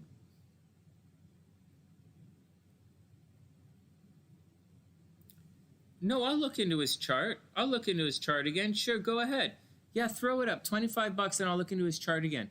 But as for you, you know, TF, as for you, you look, and if you do it, we'll look, yeah, Kate, that's the deal between the two. One is based on the seasons. So like Aries is the first sign of, in Western astrology, Aries is the first sign of spring. In Vedic astrology, Pisces is the first sign of spring. So if you think Pisces is the first sign of spring, then by all means, go follow that type of astrology. Either one is fine for me. Either one is fine for me because as you see, watching the way I do horoscopes, I do a lot of planet-to-planet stuff. My horoscopes are a little bit different. All right. Yeah, TF, we'll look at his chart, and then we'll go on to Joanna. Because I've got the charts here. Hey, but T, it looks like things... So let's go back and find your money. So, love and relationships get better in 2 weeks, right? First up, love and relationship get better in 2 weeks. Then... you're going to pick up a hater behind the scenes. This is all in January. You're going to pick up a hater. Someone is going to get super jealous of you, and they're going to try and stab you in the back in January, so watch out for it. Sincerely, watch out for people stabbing you in the back in January. All right. Now, as far as money is concerned, nothing is really jamming up your finances, your personal finances, but your investments get a clearing out. You might have been spending a lot of money on other people. That's going to stop. So moving forward, it looks like business partnerships, relationships get a lot better. You're going to pick up a major hater, some motherfucker is going to fuck you around in the background. Watch out for someone stabbing you in the back and getting jealous and messing you up. But hard work is going towards school or travel, and money, this money here gets a lot better because the negative guys are moving out. You're going to be okay next year. Big life changes. Big life changes. All right, next. Let's look at this guy's chart, see what he's going through.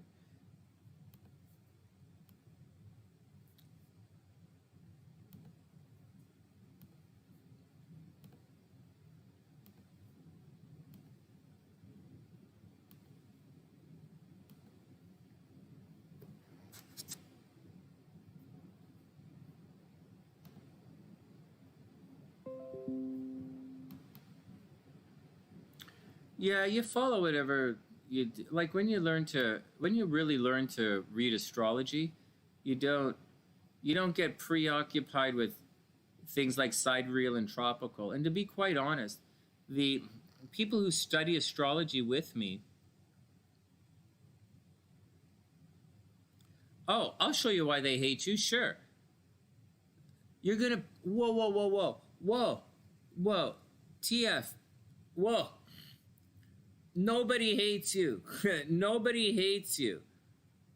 But you're going to pick up a hater. You're going to. And so they're going to stab you in the back. Watch out for it's usually Mars transiting the 12th. It doesn't say why they're going to hate you. It doesn't say why they're going to hate you or why they're going to get jealous, but you're going to pick up a hater, so watch out. Okay, you're going to pick up some haters. They're going to be sneaky behind the scenes, and I don't really think you can avoid it. You know, there's going to be stuff happening to you behind the scenes. You might get accused of something you didn't do. So, but you're innocent, right? You're innocent. This has nothing to do with you. It's hidden enemies attacking you. Mars in the 12th, hidden enemies attacking you. You're getting blamed for things you didn't do. Watch out. That's what you got to watch out for. But, you know, just until you'll be out of it soon. It's just a transit. But at the same time, there's a big chunk of love coming your way. All right, next. As for your guy, your BFF, hey, yo, what's up, player? I hope you're having a wonderful day. Hey, Hemery, what's up? Yeah, it's kind of fun. Today we really saw that Venus Chiron, the Chiron Saturn thing. That was pretty neat. We'll see how it plays out. Okay, so what's going on with this guy? Wow, so he's pretty good for money right now. He should be working. He's just entering this money transit. Oh, yeah, you'll overcome it. Don't worry about it. You're going to overcome it. Your chart, you're through all of the big, difficult life stuff. You're finished with all the big, difficult life stuff, so you just got to get on with your life. It's regular haters. You know, every once in a while you get haters. This is just regular haters. All right. All right, 2H, no problemo. So what else is going on here? So TF, the guy's in a money-making cycle right now. It's not like he's gonna win the lottery or anything. It's like money from work. So maybe he has a bonus coming, or maybe he's collecting on contracts or something. But money should be, for him, money should be good. And money is probably gonna be pretty good for him for the next little while. He might actually inherit some money right now. So that's the deal. But he's always has to work hard for money for his entire life. So that's just the way it is for him. He might be having, so this guy is going through the same thing that Joe Biden is right now. Look at this. There's good stuff, well, in a different part of his chart. Oh, not Biden. Sorry, not Biden. Andrew Cuomo. He's going through the same thing Andrew Cuomo's going through, where Saturn and Jupiter are aspecting, they're conjunct, aspecting his Venus. So he's going through, he's starting on a 12-year cycle and a 30-year cycle, or a 28-year cycle, whatever, of luck, of attraction right now. He makes bad financial decisions. Oh, you think it's going to be a bad idea? Yeah, I can see that he makes bad financial decisions. Watch this. His Uranus is in the second house. People who have Uranus in the second house, they can make bad financial decisions. But they have money, easy come, easy go. You know, like lots of money in, lots of money out. But he always has to work hard for his money. Saturn is there. If he works hard, he'll have it. But that Uranus is gambling, and I don't see that being the greatest thing in the world right now, to be honest. I really don't. Maybe there's probably big stuff happening for him at home right now. Like oh, geez, you just said that. What the freak? You just said he's thinking of moving out. Yeah, I think he's going to move out. I think he's good. The fuck? Did I mention that? Yeah. I'm getting tired. My brains are all over the place today. Yeah, he's moving. He's going to be moving soon. Nope. Or he really wants to move. It's time for him to move. Whether you want to or not, I think it's time for him. And right now, he's super lucky. So I would say he's moving. Where's Mars? He's probably busy as hell right now, right? Like totally stressed out, busy as hell, doing his thing. And he's got goofy. His relationships are going to get better in February. So February to March, maybe you guys go off on a little March break trip together, and then his romantic life sparks in. But his romantic life gets a lot better in February and March. A lot better in February and March.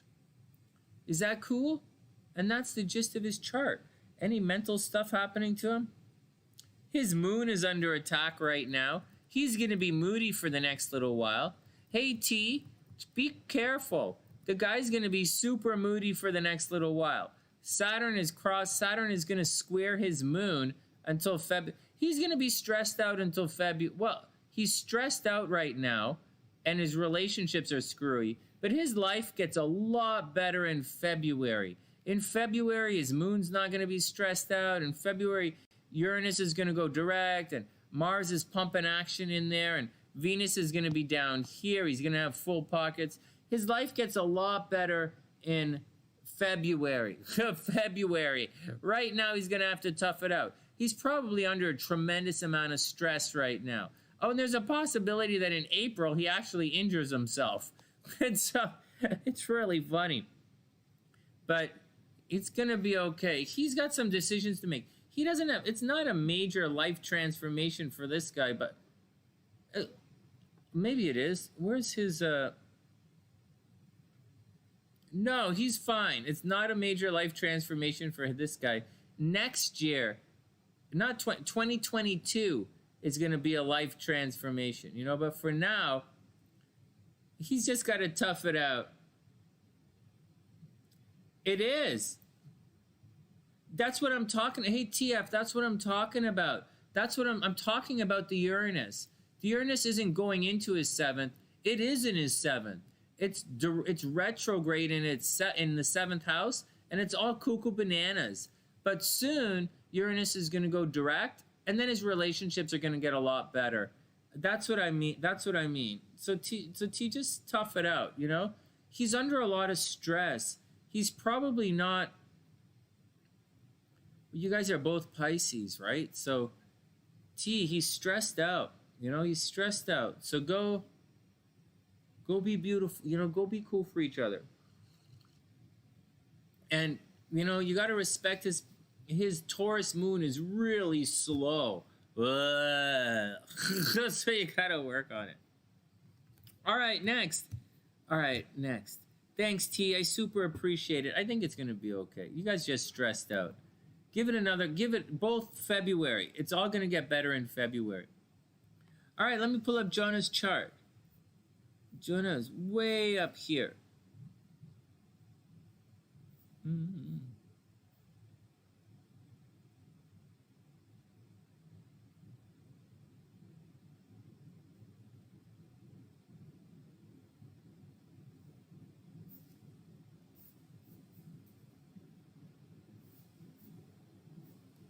I think the relationship's going to be okay. I'm just looking for Jonah's chart. Here we go.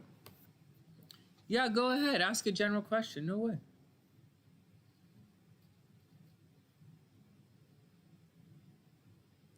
You mean in your natal chart, T? T, you mean in your natal chart? Let's see, in Aquarius, right? One of you guys has that?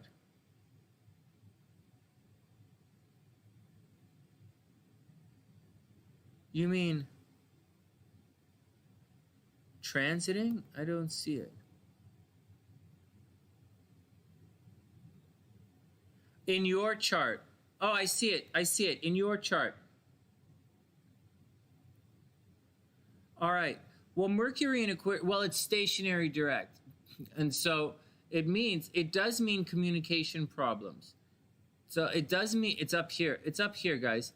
Mercury in the 10th, 9th house means, but it's stationary direct. So there's going to be a little bit of communication problems. Here, I'll do a thing. I'll read it out to you. Just give me a sec. I'll pull it up, and it'll be fun. I'll read out the definitions that I've been teaching the class. It'll be fun. I'll read out Mercury in the 11th house. Mercury in the 9th house.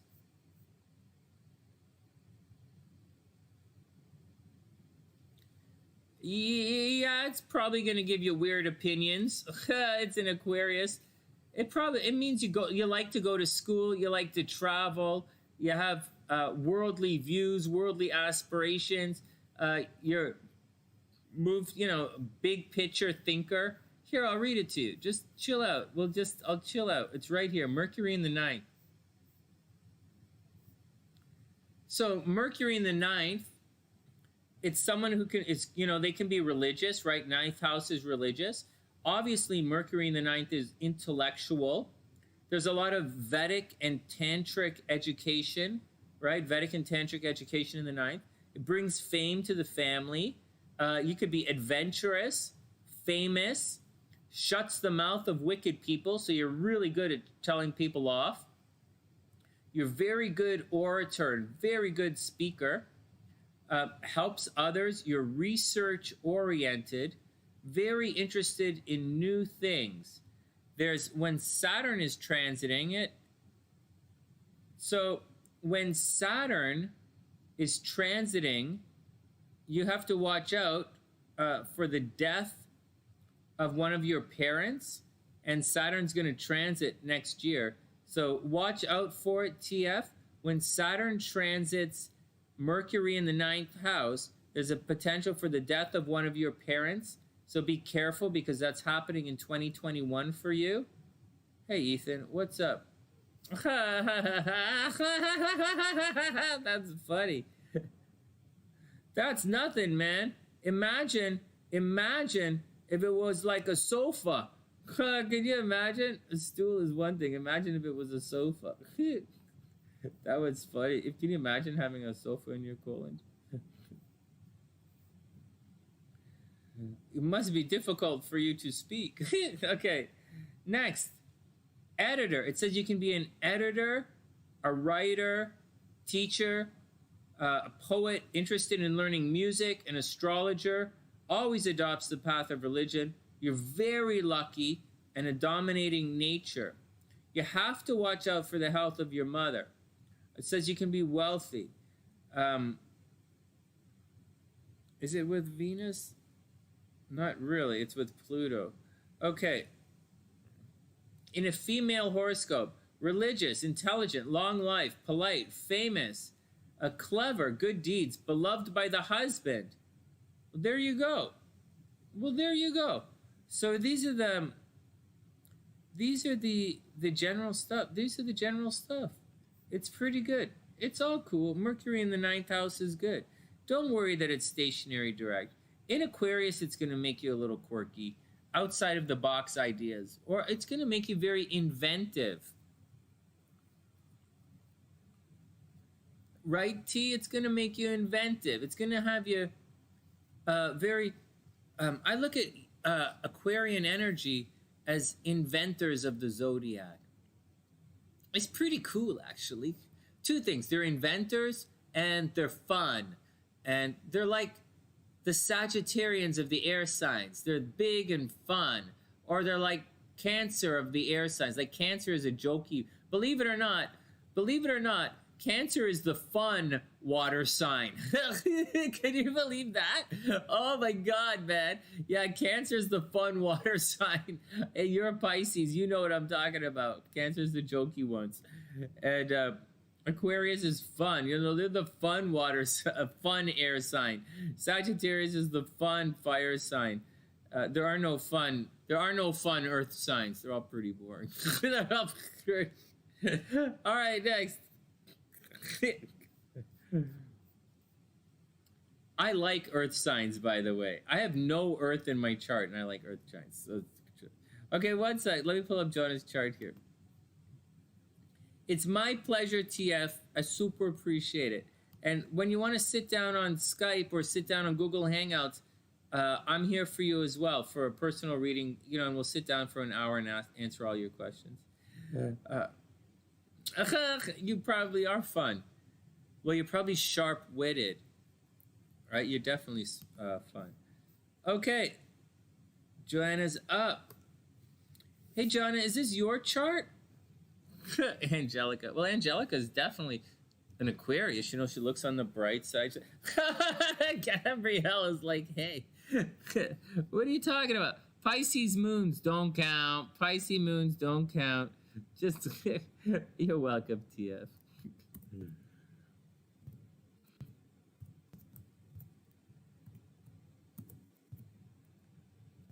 Oh, it's your daughter? All right. All right, got it. Yeah, let's check out your daughter. Okay, she is a... She is a... March 20th. April 20th. April 20th. Hold on. April 20th, 1987.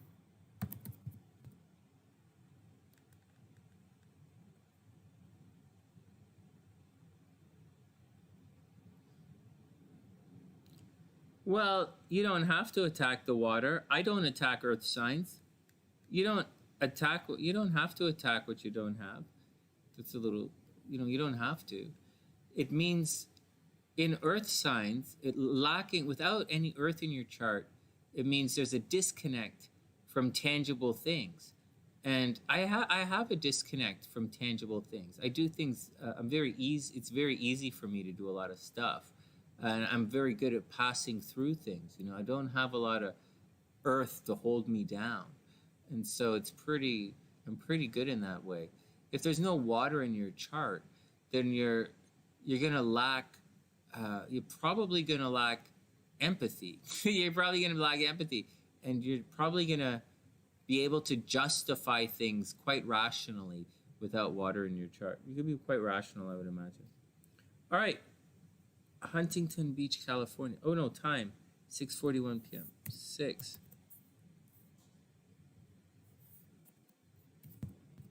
6:41 p.m.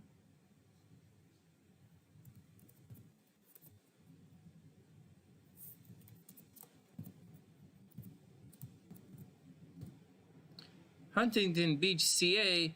There's no Huntington Beach in California. What? No, in Canada. Okay, hold on. Got it. Huntington Beach, California. All right, let's check it out.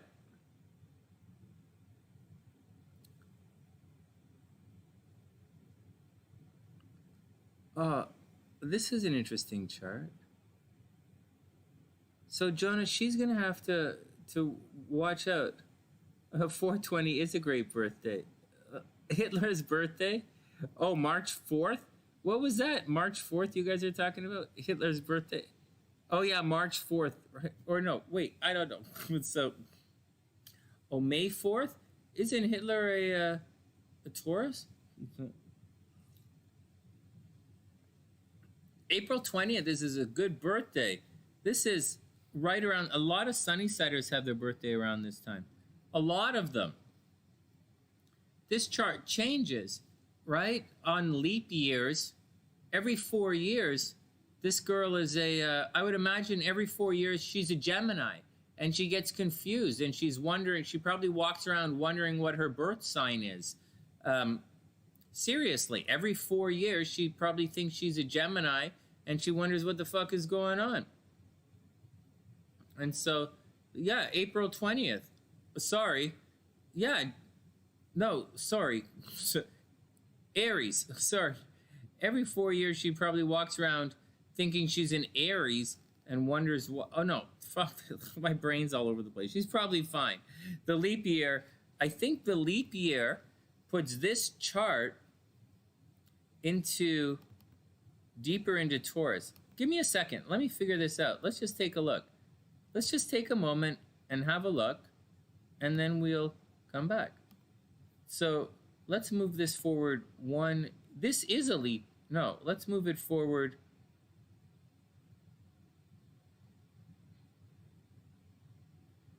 Let's move it forward a year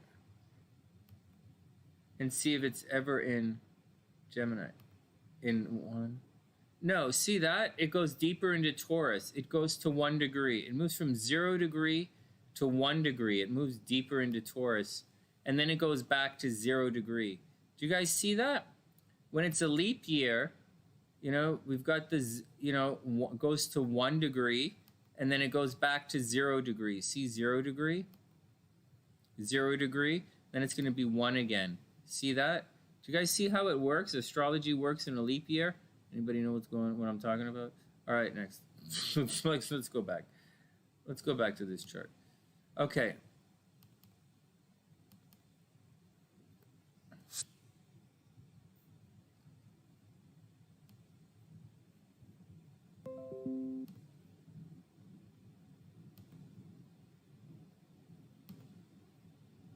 All right, let's look at your daughter's chart. Let's check it out. Oh, we're on the wrong screen. Hold on.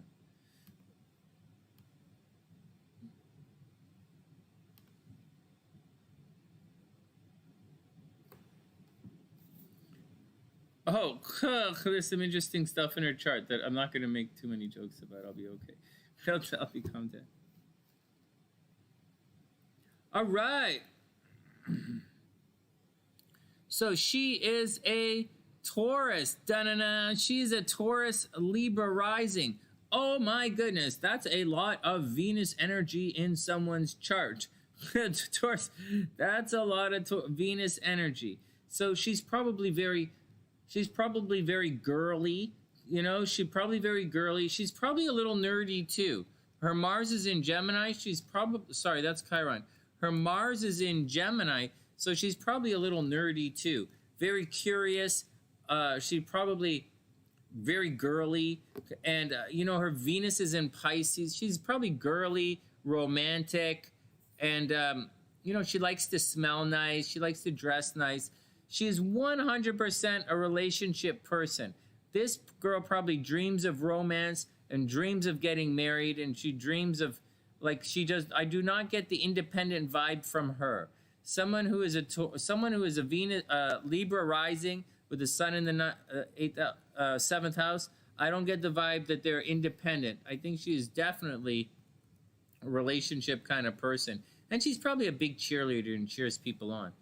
On the negative side, she does have Pluto in the 1st house. So maybe she's scarred. She fell down when she was around 10 years old and had a scar on her forehead or face or lip or something. And it would have caused a little bit of problems. She's probably not entirely happy about the way she looks. And it can be a problem. She's also has a situation where she explores her sexuality. Now, I don't know if you want to hear this or not, but I see sexual abuse in this chart, and I see cheating in relationships. And I see guarantee cheating in relationship, and guarantee abuse in guarantee sexual abuse and all of this stuff. I guarantee, see that. It's a lock astrologically. So she has to watch out for all of that kind of stuff.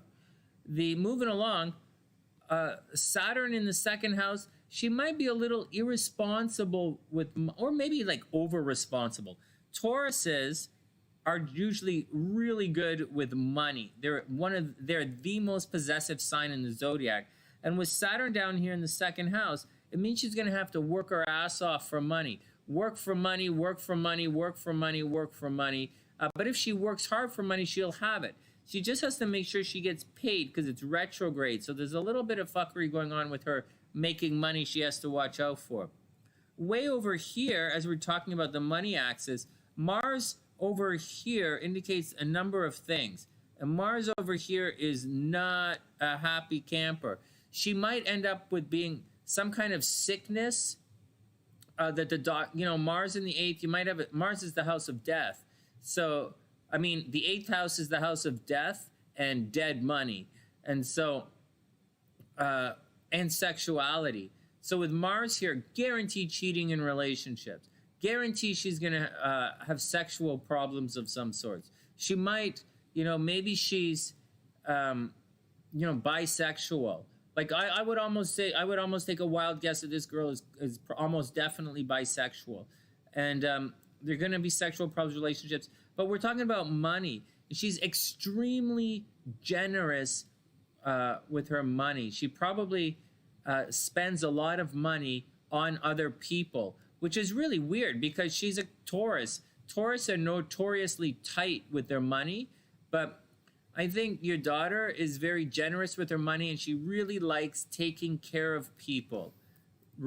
She really likes paying for people. There's also a possibility she's going to lose an inheritance. Someone might try and steal her inheritance, or she might lose money in a big legal battle. She has to watch out for that kind of situation.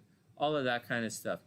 She could easily be a nurse, right? Pisces is a sign of nursing. She could easily be a nurse. She could easily be a doctor. Easily be a doctor or a nurse or a musician, right? She could be an artist or a musical artist of some sort.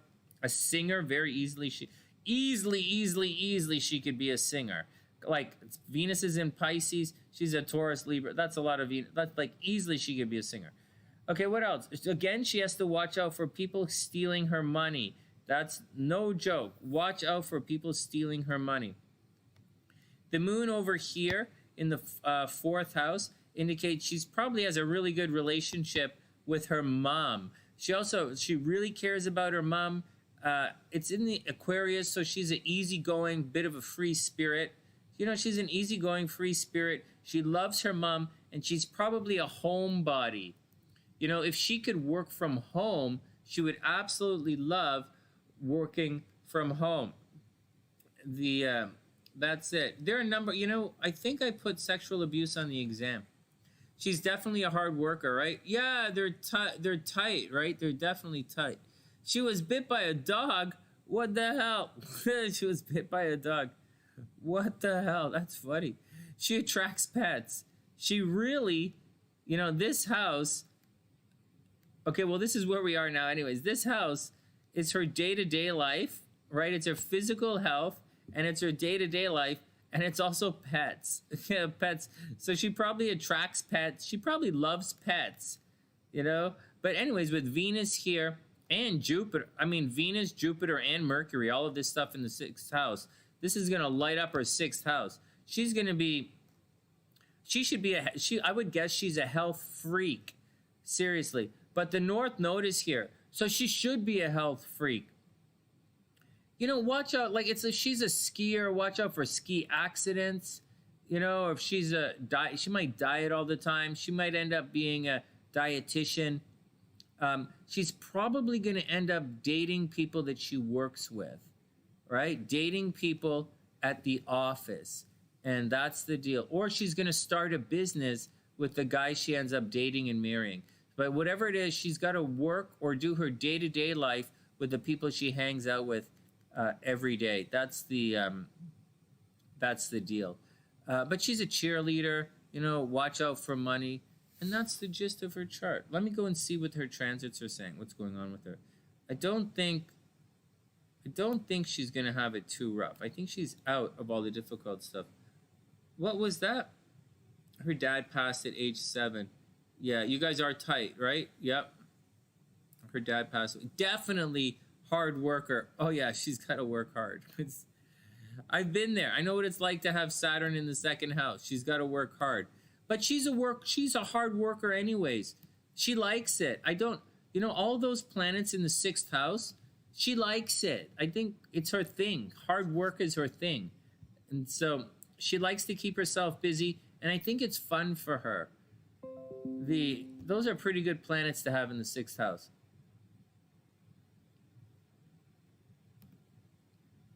Right now,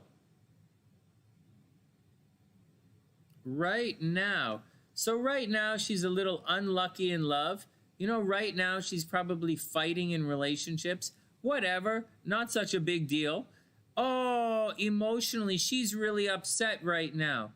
Oh, that's a bummer. Usually, on a regular day, her sun squares her moon. So, she's light and airy and breezy. Her heart is light and airy and breezy, but she comes across, but she's a Taurus, right? So she's a little bit uptight and grumpy. But all of this stuff is about to square her sun. So it's crossing her moon, right? Which is going to cause a little, some emotional, she's probably going to go through a little bit of emotional trauma right now. Like right now, everything at 0 degrees is crossing her sun. She's probably feeling it right now. She might be breaking up in relationship, or maybe she's having relationship problems right now, or maybe there's some kind of, bad breakup. It's all like stressing her out. It's all stressing her out. I would take a wild guess, because this goes back and forth. I would bet that someone from the past, I would bet that an ex-lover from the past is returning right now. And she's going through a big situation where it's affecting her. But it's going to pass really soon. It's probably been bugging her for a while, but it's going to pass. Look, everything is at 0 right now. It'll pass by January, like the beginning of January.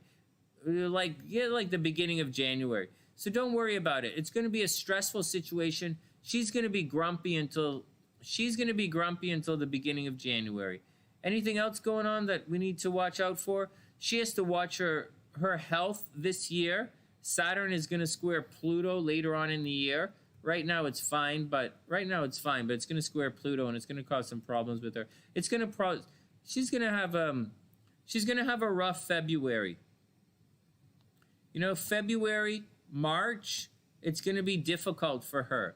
She's going to be going through this year, she's going to enter a new chapter in her life. Saturn is going to square Pluto. Saturn is squaring her sun. Saturn is going to square Pluto in Scorpio.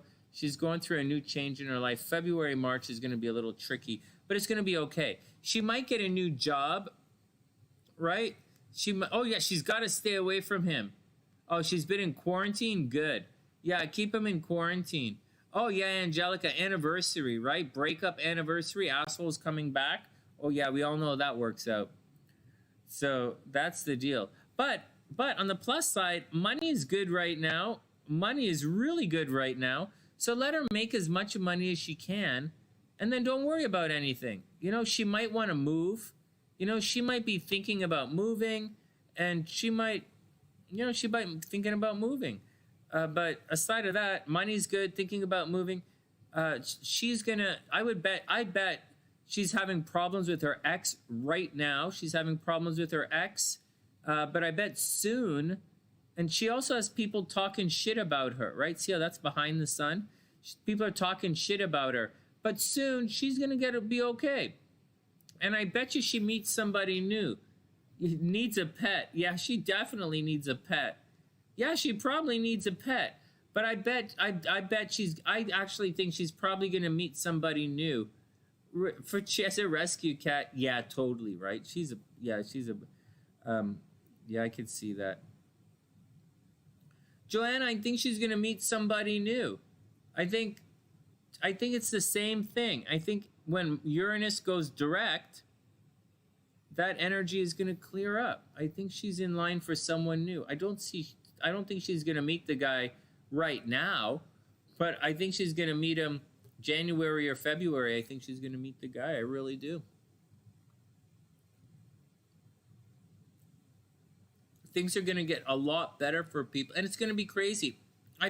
Hey, Joanna, I bet this year is actually going to be a very crazy year for your daughter and relationships. No joke. This is going to go direct, and it's going to square all of this stuff. I bet she moves, and I bet she moves in with her boyfriend. I bet she meets somebody new and moves in with them, and it goes crazy. It's all fucked up. I think she's going to have a major relationships this year, relationship drama. I think it's really cute. You can see it coming, guys. Guys, you can see it. You can see it coming. This stuff is marching towards a square with Uranus. It's not her, right? It's on the outside of the chart, but it's in relationship stuff. It's going to be neat to see what's going to happen to her. Anyway, she should have a fun year. She should have a fun year. Money's going to be okay, and love is going to get a lot better for her. It really will. She's just got to make it through the next couple of months. All right, guys. Thanks for letting me look at your charts. I super appreciate it. Oh, no, what did I do here? I super appreciate it. I guess I didn't really do a lot of those things that I thought I was going to do. But whatever. We'll do more of them as I move along. More of these guys up here. We'll do them, and we'll figure it out as we go along. What time is it? It's 1:30? All right, I got to book out. No staying up till 5 today because I got to do the horoscopes in the morning. And then I have readings. I'm completely booked up in readings from now until Christmas, so it's a busy week. It's over, Alex. I hope everything is cool. Come hang out with the Sunny Side anytime you want. You are always welcome here, except on Tuesdays. That's when we... No, I just joking. Except on Tuesdays. That's when all the cool people hang out, and I can't let you in. I would, but I can't. No, it's not me. It's Ginger. It's Ginger right there. I would invite you, but Ginger will get mad. She says, Sonny, only the cool ones come on Tuesday. I'm like, okay, Ginger, whatever. It's all cool. You and SLC, keep it tight. You guys watch the door. I'm gonna be out back smoking cigarettes. All right. I am bugging you. All right, I'll see you guys tomorrow. Okay. And Angelica, it's great to see you. Check it out. We're on YouTube again. It's really neat. Yeah. Don't let the fish fool you. She'll fuck you over twice. Oh my God. Oh my God. All right. Yeah, Johnny, of course. It'll be the same time tomorrow. Come on, 10:30. Anytime between 10:30 and 11, I'll be on. I'm gonna after my readings. I gotta take a dinner break, and then we'll do it. I'll get up, go to the gym, and cruise through. Get up, go to the gym, meet you guys, and that's the deal. I need to take a day off the gym. My body needs a day to recover. It's getting tired, but that's all gonna be cool. All right, let's get out of here because I gotta go check on the dog. From TheSunnySide.net, I'm Sonny, wishing everyone the best of a super beautiful week. Have a wonderful night, guys.